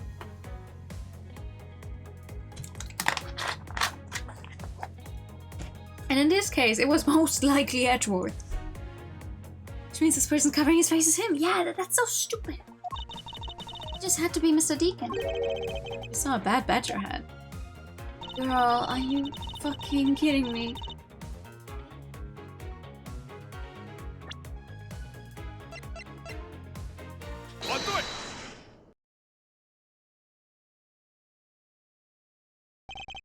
Miss Pops, the person you saw was not Mr. Deacon at all. Huh? The person you actually saw was this person. It was me. The person I saw was you, Mr. Edgeworth. I always thought it was a bit odd. Why would the kidnappers abduct me even after I had handed over the ransom? It's not as though I saw the face of the kidnappers. If I were them, I would have just taken $1 million and ran. But in the end, there was a point to it all. It was to make me look like Mr. Deacon. And if that was the reason for which I was abducted, then I believe you can assume that the victim was already dead at that time. Well, Lance, am I right? You showed Miss Wells a person, namely me, with a bad badger's hat on. And then made your costume to escape together, or so you pretended. Huh? What do you mean he pretended? Exactly that. I believe Lance watched you escape, and then doubled back to the hideout. Probably to come and remove the bad badger hat from my unconscious self. And to create his fake prison with a prop sword, he then escaped via the passageway. Hold your tongue, boy. Don't get caught up in a tidal wave of words coming out of Mr. Prosecutor's mouth. Tidal wave? We've heard a lot come out of you, but I've yet to see a shred of evidence. The victim's betrayal and the subsequent detainment. All of that could have happened while you were out cold. That's right, you were out for quite a while, Mr. Prosecutor. Even if that were the case, Miss Pops would have still seen me tied to the beam. I was scared of Mr. Deacon, so I didn't go into the next room. So I really have no idea if you were in there or not, Mr. Ashworth. You see, it would seem that you can't prove a thing. Who said that? Ah! Please, Wade. Mr. Amano. Oh, Miles, my boy, looks like you're really giving it your all. Lads, it's not good to cause trouble for others. Yeah. Let's see, you're the one in charge of the investigation, correct? Yeah, that's right. I'm sorry that my son has been nothing but trouble. This probably won't make up for anything, but I have some evidence for you. Oh, do you now? Hey! Is that what I think it is? It's a bad badger costume the victim was wearing and a gun. I couldn't wait around for the police, so I went and found these myself. It appears that they were disposed of in the sea. Is there no one in this country who actually obeys the law? There. Now. Edgelon, please calm down. What the heck is that scrap of paper? This appears to be a letter from the chief of police.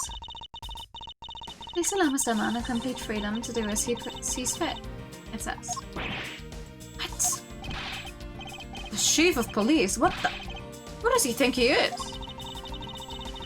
The person who wields the highest authority in this area.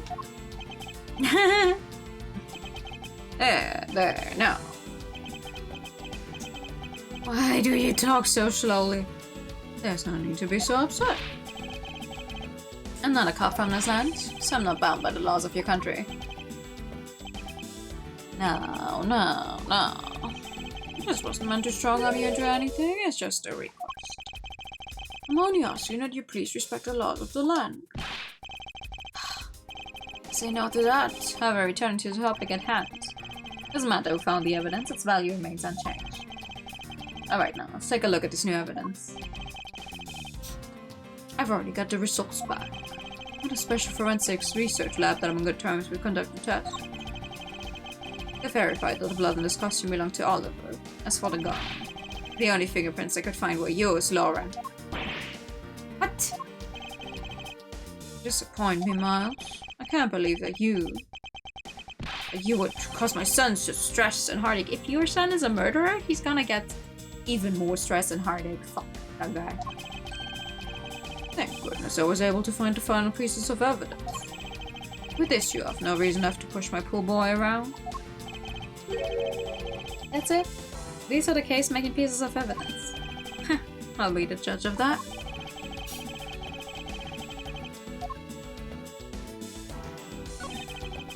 What is gonna be the extra murder weapon? Used to kill Deacon was originally stolen from guard by victim during this cave. This bullet hole. It's kind of burned around the edges. Right, the spermites were left by the gunpowder. This is the most important fact. Why is that? Because that means it was fired, like, pressed right against the costume. Because it's proof that the victim was shot at point blank range. One at the time of shooting, gunpowder burn is proof he was shot from point blank. What's that? What's this? Looks like there's something inside the costume's head. Hey, they sparkle. I bet they're really valuable. Sorry, but they're just pieces of a mirror. But why are they in here? Oh, inside the victim's costume. Why were they there in the first place?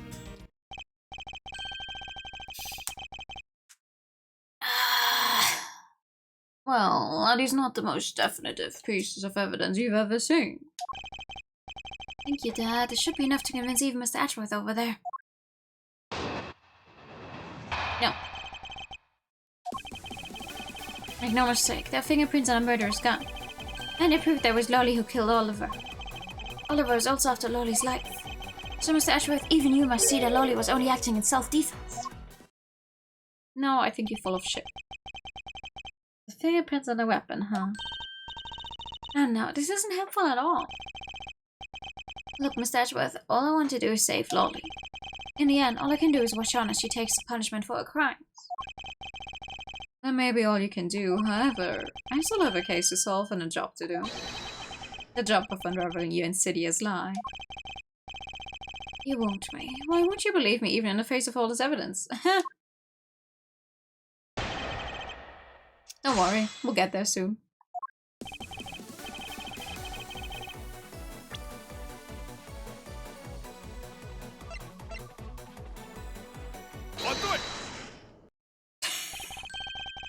It's simply not possible for Miss Pops to have left any prints on a murder weapon. Because while she was at the stadium, Miss Pops was wearing a costume. Huh? But there's been no mistake, we found fingerprints. Well, Miss Pops, do you remember touching the gun at all at any time? Yes, as a matter of fact, I did hold it for a bit back in the hideout. I handed it off to Mr. Deacon when he and Lance left for the haunted house. To retrieve the ransom money, I suppose. And there you have it. That is when Miss Pop's prints found their way into the gun. Do you understand now, Mr. Amano? The fingerprints do nothing to prove that Miss Pops is the murderer. You still don't have anything to prove that she isn't the killer, right? Her fingerprints on a gun. Gloves? Yeah, right? Hi, Raiders! Welcome in! I'm gonna like the color pink vision of his JPGs. We're currently playing Ace Attorney Investigations on case 3. Getting towards the end of case 3, actually, maybe. So anyone who doesn't want to get spoiled, be careful. But hi, welcome in! I hope you had a good stream. You seem very adamant about insisting that your girlfriend is a cold-blooded killer. Thanks. What? No way, I'm incredibly worried about her. But it doesn't change the fact that you don't have any evidence, right? That's where you're wrong. I have the evidence. What? How? The story that Miss Pops killed the victim at the stage in the stadium. The whole affair is simply not true because that was not the real crime scene, but a setup. Oh, you already played the first one? Ah, nice. My first time playing it, so... This proves that the real murder was not committed at the stadium at all. Let's see. Oy. I dislike that both the victim's costume and the bad badges had to have almost the same picture. Let's take another good look at the costume the victim was wearing. Then I believe you will see why I insist he was not shot at the stadium. This is the part of the costume that proves it. The burn mark. The burn around this bullet hole was made when the victim was shot at point-blank range. Didn't you mean the murder Miss Oldbeck saw at the stadium really was? Yes, she saw 2 people, but they were separated by a distance. If the victim was indeed shot from below the stage, there shouldn't be a gunpowder burn. Look at you, Mr. Smarty Pants Prosecutor. As you seem to know all the answers, why not tell us what a real crime scene is then? Ooh. Lance set me up to look like Mr. Deacon back at the hideout. If that's the case, then the murder must have happened prior to that. The antennas are stable. Thank you! Have a good night, room. Thank you for coming by. The location where Lance and the victim were at just before I was in prison was...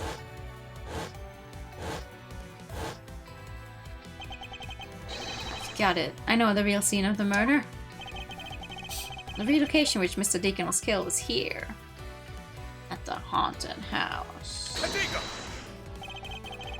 I think it's not unreasonable to assume the murder took place in a haunted house. The haunted house.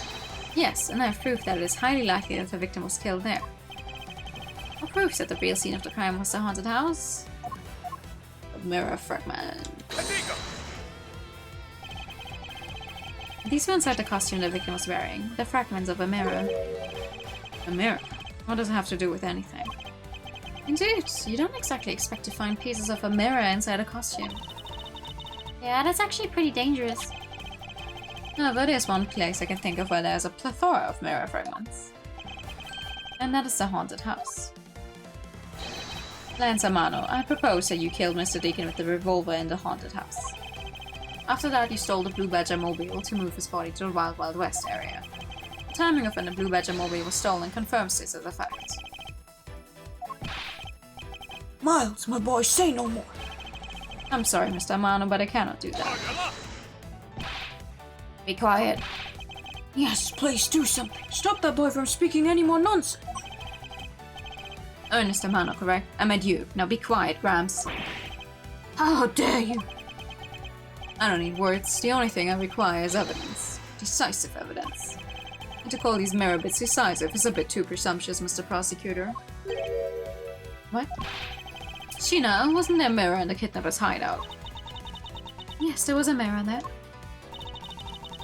A mirror that's for the haunted house. You see, isn't it possible the fragments got into the costume there? But Agent Lang, there were no fragments on the floor, so the probability is very low. Probability? Lang, she says, on Truth's path, the word probability does not exist. The only thing it does is definitive proof. The question, Mr. Prosecutor, is, do you have the definitive proof you need? Well, Mr. Atwood, do you? Do I have solid evidence that proves the murder took place at the haunted house? The answer is no. See, so since you don't have any, shut up. I don't have the evidence yet, but I'm certain the murder occurred around the time I turned the ransom over. At that time, the only people at the haunted house, besides myself, were Lance and Mr. Deacon. If I can prove that the murder took place at the haunted house, then I can prove Lance's guilt in connection to the murder. But now, Mr. Edgeworth. Agent Lang, I have a special request. Yeah. I'd like to prove to you that the scene of the crime was indeed the haunted house. Why in the world are you asking the werewolf for permission? Because I don't really have a choice if I want to find the truth. Alright, permission granted, but you're not to touch a single thing, got it? That won't be a problem. All that's important to me is that the truth be brought to light. It doesn't matter by who or how it's done, as long as it is.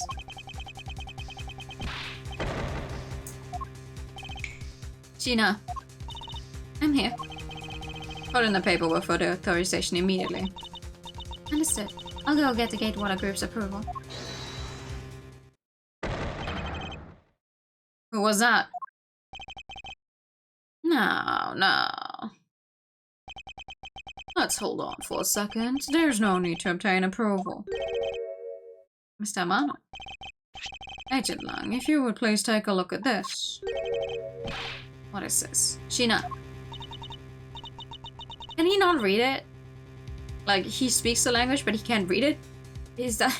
Or does he just like Sheena reading everything for him? Hi, TK. It's the deed to the haunted house. The deed? Read out loud. Gatewaterland Inc. hereby bequeaths the property known as the haunted house to Mr. Amano for the lump sum of $1 million, paid in full in cash. That's your hacker. What? As you can see, I'm now the legal owner of the haunted house. Are you kidding? When did you... I ran to the owner of the park earlier and we made the deal almost immediately. How quickly things move when you can prepare $1 million in the blink of an eye. Poor guy can't read. That's $1 million you paid. Don't tell me it was... Oh, that's right. This disgusting suitcase belongs to you, doesn't it? I don't have any more use for it, so you may have it back now. You used the ransom money? My Lance is a good boy. He even apologized for the kidnapping a bit earlier. So I do believe that I will forgive him. After all, he did return the ransom money. That's the way things are, so if you would please discuss things with me from now on. Discuss? What is there to discuss? Why, permission to enter the haunted house, of course. While we were busy listening to Lance's story, Mr. Amano was out there preempting us. I said sorry, so he's clear and he's my son.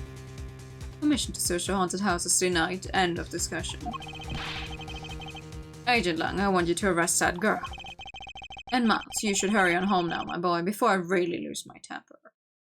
Oh, fuck you. Mr. Amano definitely has the deck stacked in his favor here. What should I do?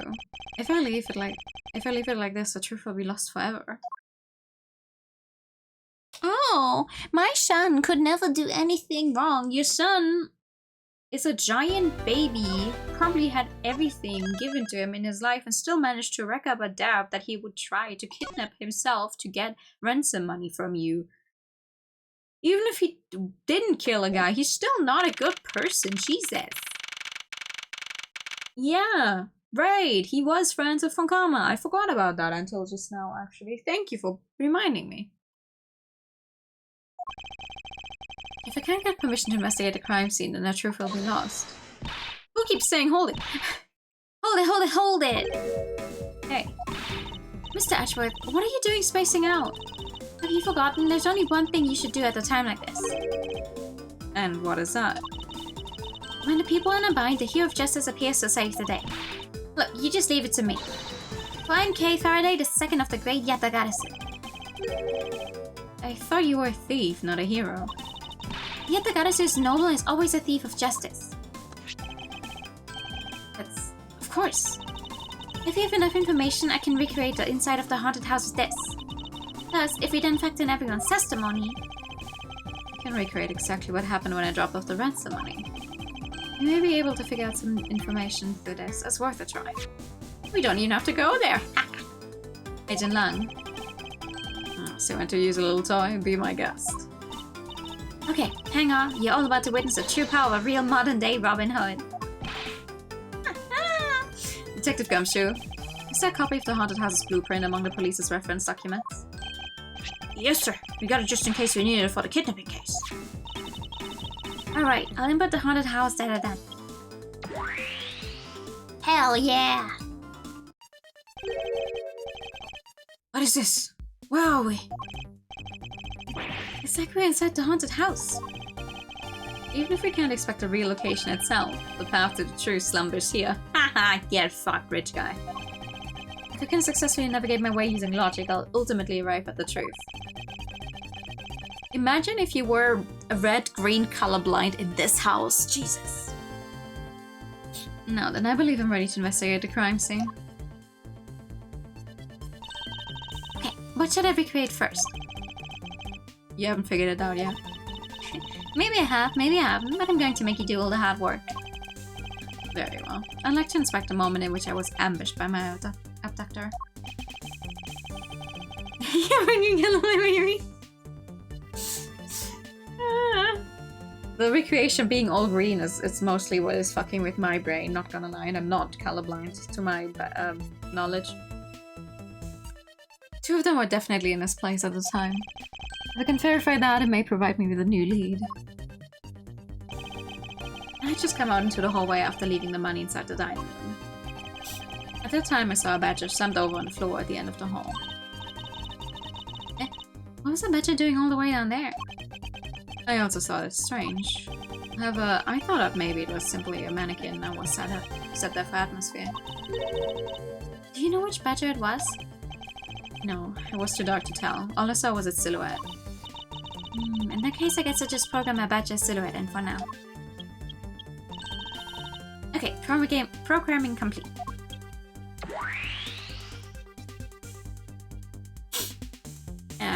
Edgeworth is the only thing important on the screen anyway, don't worry about it. Then I started walking towards the exit. And that's when you were struck from behind, right? Yes. But that's odd. The hallway's a dead end. Where did your assailant come from? There's only one location I can think of. I believe my assailant was lying in wait here. The assailant was the blue badger. And that doll I saw wasn't really a doll. It was in fact a costume kidnapper. Oh, so you used the costume as the perfect camouflage to blend in with the rest of the house. Precisely. He waited until I had made the drop off and was about to leave. Then, just as he saw me take a step towards the exit, he stood and launched his attack. I can think of no better hiding place than this. Not bad. I'm beginning to think I should steal this tactic for myself. Just don't use it to do anything criminal, okay?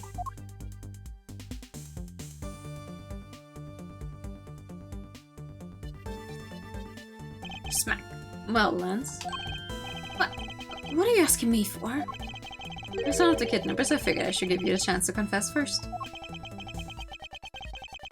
I was one of the kidnappers, but I don't know anything. I did come up to the haunted house, but I never set foot inside.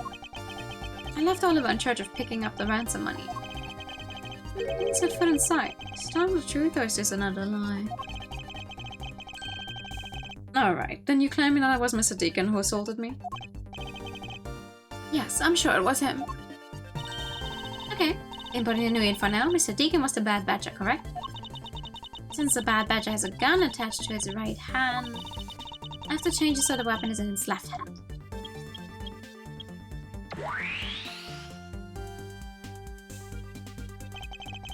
Now to verify the facts of this recreation.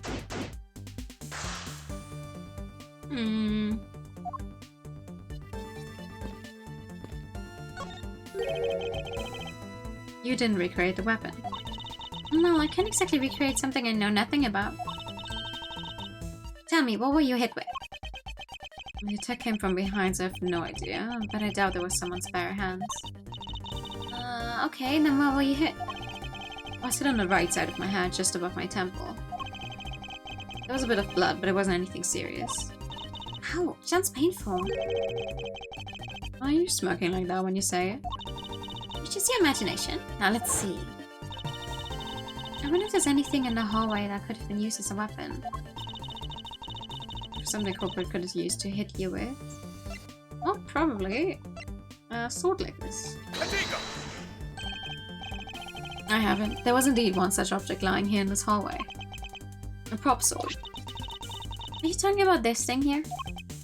Yes, although we did find it at the kidnapper's hideout. Wait, yes! It's possible that the culprit took it with him after using it on me. To leave no evidence behind, right? Correct. And maybe worth a more thorough examination yet. Okay, so what test do you want to run in the swords? Let me know. There should be blood on it. Papa was wearing a costume at the time, so fingerprint analysis is useless. Let's run a renal test. It's possible some of my blood found its way onto this. It's crazy! Agent Lang, may I ask for your cooperation in this matter? Like I have a choice. Sheena, call the lab boys. Understood. Except for dab on the left side, it would appear that the blade is spotless. So it must have been the left side of the prop sword that hit you then, right? Yeah, so there's no way he hit me with his left hand. Hope it hit me in the right temple area with this. Nyo, nyo, nyo, nyo,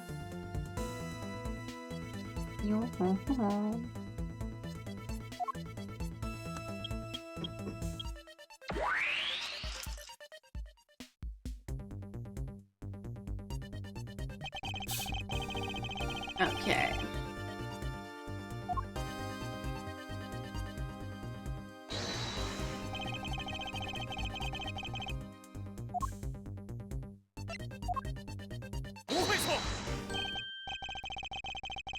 Okay. Finally, found a clear contradiction of facts about this sword. Except for a bit on the left side, the swap sword is absolutely spotless. However, if the culprit had used his left hand, the blood would be on the opposite side. The opposite side? Huh? If the culprit held the sword in his left hand, then the sword's right side would hit. I see, but the blood was on the left side of the sword, right? Which means that he used his right hand to hit you. Exactly. This prop sword has a large hand guard attached to the hilt. It would be impossible to hold it with two hands or wearing a costume with such big hands. And therefore, if it couldn't be the left hand or both hands, it must have been the right. I'll change the data to reflect the right-handed swing. Not yet, okay? There's no sense of changing anything yet. If you change the parameters to the right hand, it only create a new contradiction. Changing the prop sword to be in the culprit's right hand would conflict with what? The gun! The model gun. No, wait. How do I... Wait, that's not the missing one. How do I prove this? This way. The bad badger already holds a gun in his right hand, so he can't hold a sword in addition. Hey, that's right. And what now? If it wasn't in his left or his right hand? It means that the one who struck me could not have been the bad badger. Are you paying attention, Lance? Mr. Deacon could not have been the one who struck me. Which just leaves only you as our primary suspect. Fine, it was me. I hit you. Oh, really? Who would have guessed? It appears that you lied to me yet again, but see how quickly they catch up to you, Lance. Wait, isn't Lance left-handed? Yes, but that's what makes his deception all the more interesting. He used his right hand to make it look like Mr. Deacon had been the one to strike me. Well, you see, firing a gun with one's non-dominant hand is difficult, but a level of dexterity isn't required to swing a prop sword. Okay, please input this new data. The one who hit me from behind was Lance. Or should I say, the proto-badger. You got it. Here I go.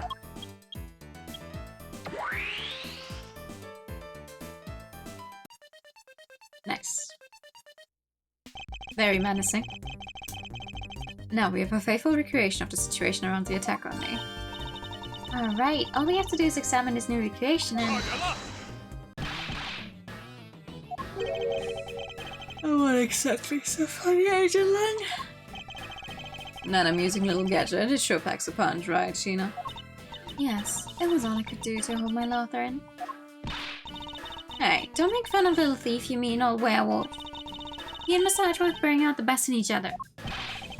You've had your little fun, but now it's my turn. I've sat quietly by and listened. The crude conclusions you two keep spewing don't whet this wolf's appetite.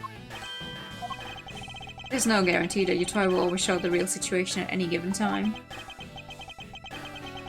All this plays is whatever information you put in there, right? Well, when you put it that way... Your suppositions are wrong. It's not your fault, so I'm going to let you in on this. There's a trick to this haunted house. And what may that be, exactly? A trick beyond what your tiny imaginations can produce. Sheena? Here you are. Now then, what you missed, girlie, is written right here in this pamphlet.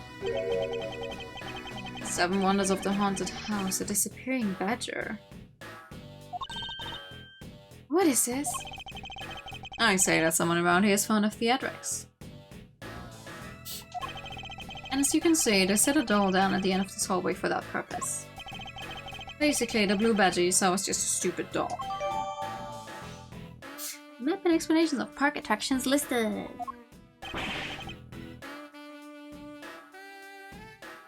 How can this be? Yes, that throws your whole theory about it being your attacker right out the window.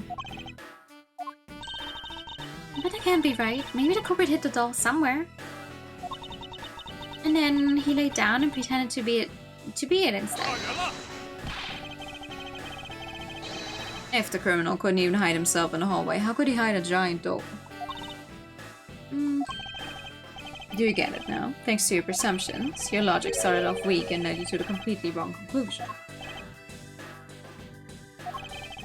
Now get off your high horse. Mr. Edgeworth. Okay, I wonder if you could please input the new information for me? You don't know when to quit, do you? Objection, Agent Lang. The opening cutscene showed that it was him. I can't quit, not until I can declare that I found the truth. Agent Lang, for the additional information, you have my thanks. Again, we'll see if I care. Okay, I'm updating the recreation now.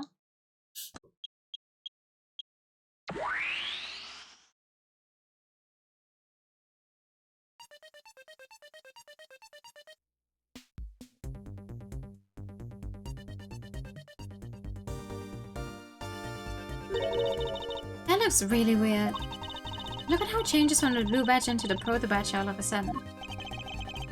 If the son of a badger was just a doll, where was my attacker hiding? Well, that's what we're going to find out, right? So come on, Mr. Edgeworth, let's go. Yes, let's. This recreation can't be right, which means there must be contradictions somewhere.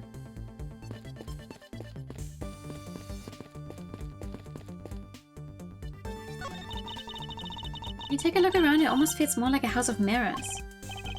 Indeed. Who has ever heard of this many mirrors inside of a haunted house before?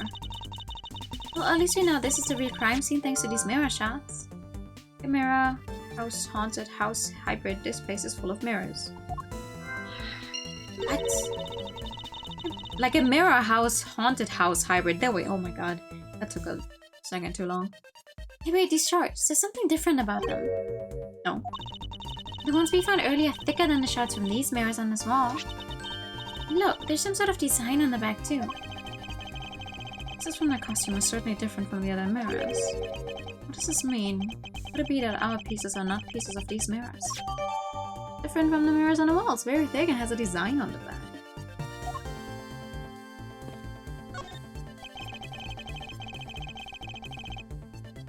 Jesus Christ. You know what? If I found this guy just in the middle of a haunted house, I would also scream. This blue badger is just a doll for use in this haunted house. But the one who killed this blue badger was the bad badger, right? According to the Blue Badger Bible, it says that they are each other's worst enemy. All because one's an ally of justice and the other's a vile criminal with a gun? Perhaps they were just destined to battle each other. Much like the Steel Samurai and the Evil Magistrate.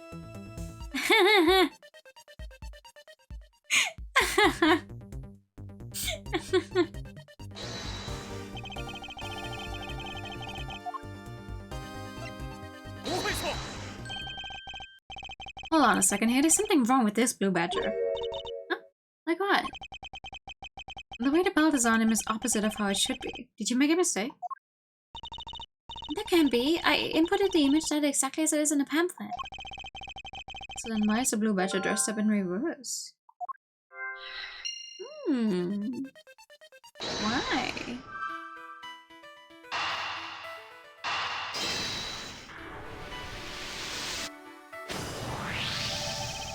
Okay, do you remember what you said earlier? What I said earlier about what? About how this building might as well have been a house of mirrors. A house of mirrors? Oh, that would explain the reversed or mirror image. Yes, this Blue Badger might be nothing more than a reflected image of a real one. Then was the Blue Badger you saw just a reflection? When I looked down this hall, I thought it was perfectly straight. However, if there was a mirror... Oh, then it would actually form an L shape, right? Precisely. I was deceived. The hallway was almost pitch black. And there was a beam in the way that obstructed my view of the other hallway. Wait, but why build this place like that? It sounds pretty pointless to me. Okay, this house is just another attraction in an amusement park. They created a mirror wall for a very specific purpose, one I can point out to you. This was the reason to build a mirror wall. To have an attraction there. As is written in the pamphlet, the main draw of this attraction is the mystery of the disappearing badger. You mean to build the mirror for that trick alone? But you said you saw the badger, so it was definitely still there. That was true at the time. However, doing this allows someone to make the blue badger disappear in a flash. Move the mirror wall. To remove a reflected image, simply move the mirror. First, the mirror is constructed so that it could be moved. Then, beyond where the mirror was, an empty hallway had to be created. Oh, so when I wanted people to see the blue badger, they would open the mirror. Yeah. And when I wanted to hide it, they simply had to close it again. This explains why the other side of these fragments had a design on them. Ah, and if that pattern is the same as the other walls in this hallway... Then, when the mirror is closed, it would blend in with the rest of the walls. This is the mirror trick that this haunted house employs. And this also proves the existence of a hiding place for the culprit. Huh? How so? Think about it, okay? There was a place that was outside of my field of vision. The culprit kept that aside by hiding here.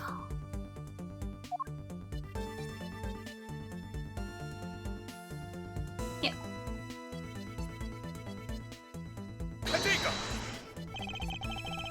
There was a very large blind spot, one I could not see beyond, and it was here.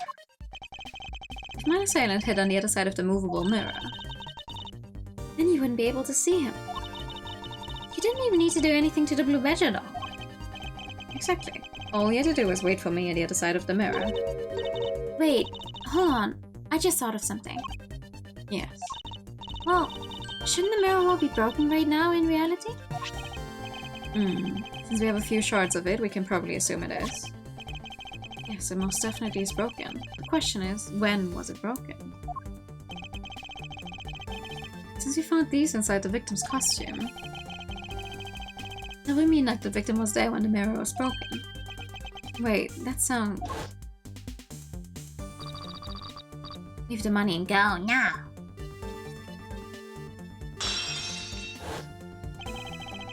The sound I heard was most definitely the sound of a mirror breaking. Hey, I'd like you to input some new information. Don't scare me like that. Sorry, but I need you to recreate something for me. Sure, whatever you need. So what do you need anyway? If you could first recreate this hallway just before I enter the dining room. You got it.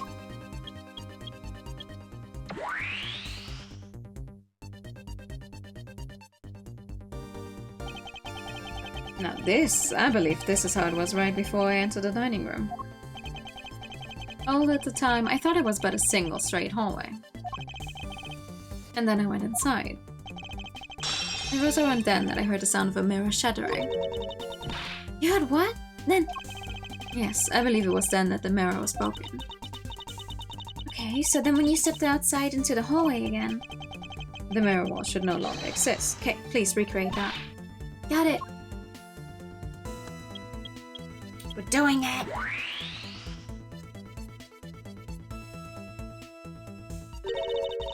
Wait, but with the mirror gone, the cupboard lost his hiding spot. Where did he go in his proto-badger suit mustache with? I mean, girl. It's easy enough. With the mirror gone, he simply hid himself in a branch hallway. I think this about wraps it up. Looks like we finally solved everything. No, not yet. An even larger contradiction has now reared its head. Perhaps you did not notice, but this recreation contains a very troubling inconsistency. The inconsistency between what I saw and the recreation lies. Still here. Okay, take a good look at the end of the hall. Oh, there's no blue badger there. Exactly. The blue badger that I saw in reality is not here. This is the final point of this long chain of logic, the last remaining contradiction.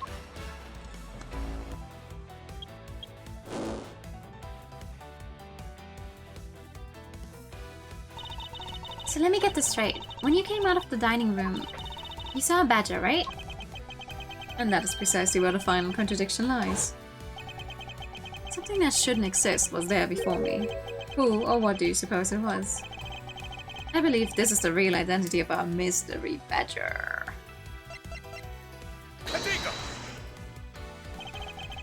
The badger I saw was in actuality the dead victim's body. What? Agent Lang, the entirety of my complete logic is my final decisive piece of evidence. The murder happened in the hallway of the haunted house at the time of the drop-off. And you can consider the moment I heard the mirror breaking to be the real time of death for Mr. Deacon. No. Maybe it was due to the fighting, or perhaps it was a life-shattering bullet. But no matter what the cause was, the hallway mirror wall was broken. You were in the house at the time, right? Are you telling me that you missed the sound of a gunshot? There were a variety of sound effects playing at the time. Off with the epics, I assume. The gunshot must have blended right in. Now then, I'd like you to recall something for me. Who was it that was the victim at the haunted house? Who was the one who had the opportunity to rob the victim of his gun and use it on him? It was you, Lance Amano. Ooh! Oh wow, that's an ugly crying face.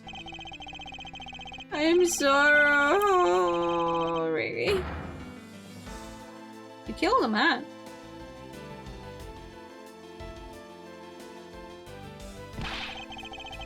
It's not like I had a choice. Oliver turned on me all of a sudden. He snapped and turned violent right after I hung up with you. He shoved me to the ground and straddled me. I fought back as hard as I could, grabbed his gun, and I shot him. The bullet must have went through his body and shattered the mirror. If I had taken his gun and shot him first, I would have been the one you found. He's a hardened criminal. He escaped from jail. See, that's justified self-defense. My boy was only trying to protect himself. Yeah, and then pin it all on someone else? Come on. That remains to be seen and will have to be resolved in court. Agent Lang, I leave the rest to you. Huh. As if you were the one in charge around here. Guys, arrest these two and get them out of my sight. Wait, I had nothing to do with the murder. The only person you should be arresting is Lance. Dad! Sorry, but you're not slipping away that easily, Mr. Ernest Amano. You tampered with the evidence so that you could cover for your son. What a great dad you are, willing to risk it all. Truly touching. By the way, do you know why I'm really here? And how could I possibly know the answer to such an asinine question? You won't, May. I came all this way from across the sea just to see you, you know. You came to see me. What's that supposed to mean? I have a few things to ask you, Mr. Mann, about a case from 10 years ago. Case from 10 years ago? Oh, what's the name that you use here for that case? Gina. Is that a KG8 incident? KG8 incident? Oh, so you remember it. Then you recall that the trigger in that case was the Amano Group scandal. Specifically, the charge of an internal smuggling ring.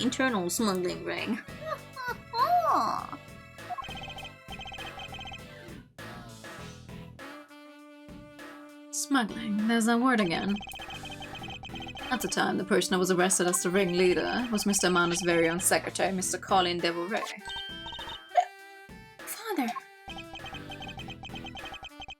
Even though you pushed the crime onto your then secretary, Mr. Devoret, I always suspected that you were involved with the smuggling ring, Mr. Amano. Mr. Devoret was arrested and placed for you, which is why, when he broke out, you hid him from the police, right? You hid him in exchange for silence on your little dirty secret. Ooh. No, please calm down. I honestly have no idea what you're talking about.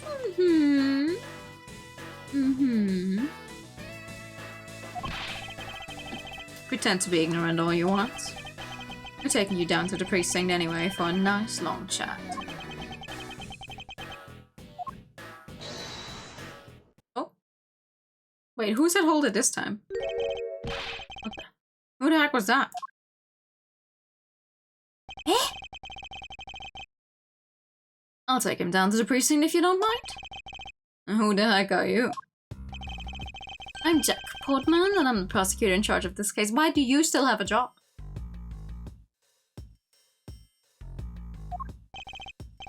Oh, Jack! Thank goodness you're here. Don't jerk me around. This is an Interpol case, so keep your paws off of my suspect. Sorry, but I can't comply. I've got the backing of the prosecutor's office. See, in this country, prosecutors work with the police to bring cases to court. This takes place before Chapter 1. What? Huh? If you could please cooperate with me here, that'd be great. Now, how about a handshake to seal the deal? Sorry, but I hate prosecutors, a whole lot of you. Oh yeah, oh my god, the other guy's still alive. I'm stupid. Guys, arrested 2 suspects. Sorry. Oh my god. Oh, I almost forgot. Prosecutor Miles Edgeworth, is it? I'd like to thank you. Right, I don't know why my brain... Yeah, right, of course, okay. Thank me. Yeah, for working so hard to fulfill my goal. Is there any way to thank someone? And what the heck is that supposed to mean? You were so relentless with Lance that you forced Ernest to tamper with the evidence. Thanks to that, I finally had a legitimate reason to arrest him. How's it feel to bite the hand that feeds you? The hand that feeds me? I'm not sure I follow. No use pretending with me, you're the one, right? You're the corrupt prosecutor that's working for Mr. Mann and the smuggling ring, right? No, I would never do such a thing. What the heck? Our intel's never wrong. In your prosecutor's office, there's definitely someone working with the ring. Ah, so Agent Lang suspected my relation to Mr. Mann. Must be the real reason behind his antagonistic attitude. On top of that, you meant it was Manfred from Karma, right? Chapter 4 because flashback chapter 2 morning of the stage, chapter 3 of chapter 2, chapter 1 night of the day. Ah, okay. yeah, okay. Right, okay, yeah, okay. He's coming back here. That explains it. Oh, my brain didn't connect that. That explains it. He's on the plane. Chapter 2. Then this. when he's down there, he's helping, and then after this is chapter 1 because he gets to his office and blah blah blah blah blah. All of that happens. I see. Oh my god. Well, yeah. Okay, this is a very long day. Edgeworth's longest day yet. There were non-stop rumors flying around about forged evidence with that guy. You're not twisting the truth behind those closed courtroom doors too, are you? Courtroom is a place where the truth is revealed. Oh, don't worry, it's not only you. The whole lot of you can't be trusted. Prosecutor never lost in 40 years. Every defendant must be found guilty. Fueled by that kind of thinking, is it any wonder that courts produce nothing but falsities and lies? It would seem that his disdain extends beyond just me. Prosecutors, the courts, why is this man so angry with us all? Rest assured, the next time we meet, I won't be so forgiving. So don't you forget it. Okay. Please wait. Agent Sheena, why does Agent Lang hate all prosecutors though? Lang is the head of the long-honored House of Lang in Shangfa. The heads of all police-related divisions in that country were of Lang blood. Where? What do you mean by that? Aren't they still? They were revered, but that was long ago. They don't hold that sort of sway anymore. And it was all because of the courts. How can that be? A prosecutor once withheld and tampered with the evidence one of the Lang detectives found. That evidence's purity was tarnished and cost the Lang family its honor and trust. But none of our prosecutors are like that. Even so, Lang will never respect the court again, or any prosecutor. So Agent Lang is a man who hates all courts and is unwilling to forgive prosecutors. What a piece of work that guy is. Come on, Jim, we better catch up. Yeah. So I got to deliver that thing to the old man after all.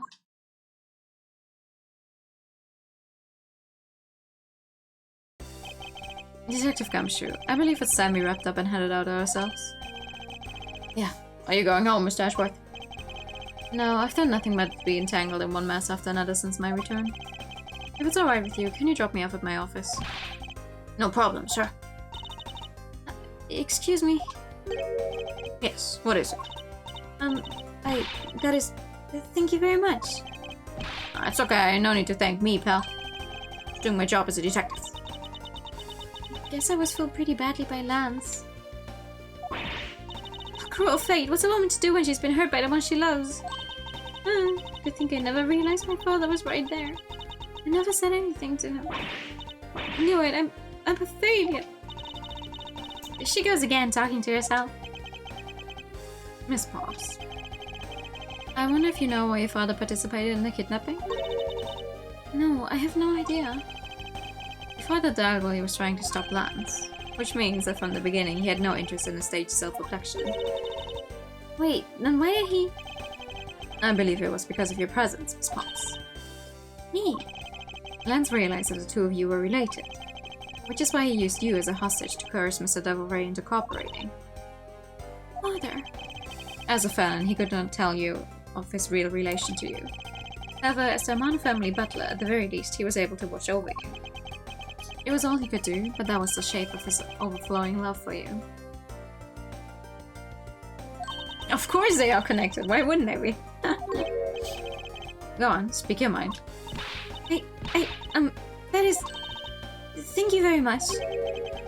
You're welcome, although there's no need to thank me. No, Lauren, stop. I mean, this man's so much older than you.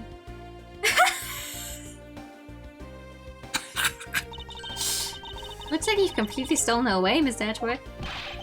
Way to go, sir. Your technique is way beyond the level of a great thief. What are you going on about now? Oh, your deducing skills may be sound, but you have no street smarts. That's Mr. Edgeworth for you. Yeah, I mean, he still hasn't figured out who I am at all. If you haven't remembered in all this time, I guess I'm just going to have to say it. This isn't the first time we've met, you know. What do you mean, pal? Miss Ashworth? How you know this girl? Looks like you totally forgot me too, Gummy. Gummy?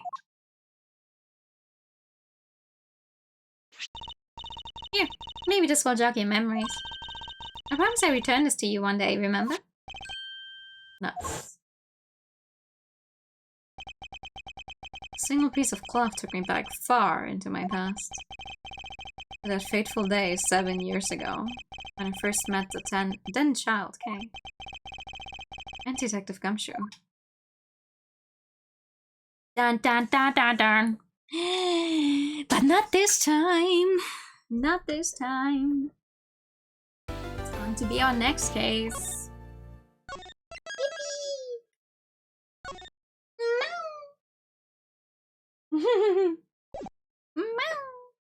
What a cliffhanger! Hell yeah, brother. Episode 4, Twin About Reminiscence. That's for next time. Yay! We did it! We did actually make it through this one. Nice! That means we can start into a new one next time. It's definitely going to take us a bit as well. Thanks for the stream. No, thank you for coming. Well, that's good. I'm proud of myself. So, new case to start next time. I do still have to make the schedule graphic. This is honestly the schedule for this coming week is pretty much just going to be the one I wanted to do this week, which means we're gonna try and finish Serial Cleaner on Friday, and I'll have to think of another game I'm gonna play after that one because it's not going to be enough to fill like an entire stream. And then Octopath on Saturday and more of this game on Sunday. Also more of this game on Wednesday. There we go. Jesus Christ, I forgot about Wednesday. Thank you for no stream. No, thank you for coming. Thank you for coming. Bye. Yeah. Have a good night, everyone. Get some rest. I hope I can get some rest. I don't want to go to work tomorrow. Why is my music not playing? Hello? There we go. Have a good night, everyone. I'll send you guys over to Leary, who's, I think that is still playing the same game as last week, which should be the one about the language thing, which looked really cool. So that's fun. Let's go there. It's a Sunday. It's a Sunday, so we go to our favorite pink-haired cat girl. Who was surprised? No one. Yeah, have a good night, everyone. I'll post the schedule in a tiny bit. Sending us to Larry on a Sunday. Yeah, shocking, shocking. Have a good night. And bye-bye. Bye-bye.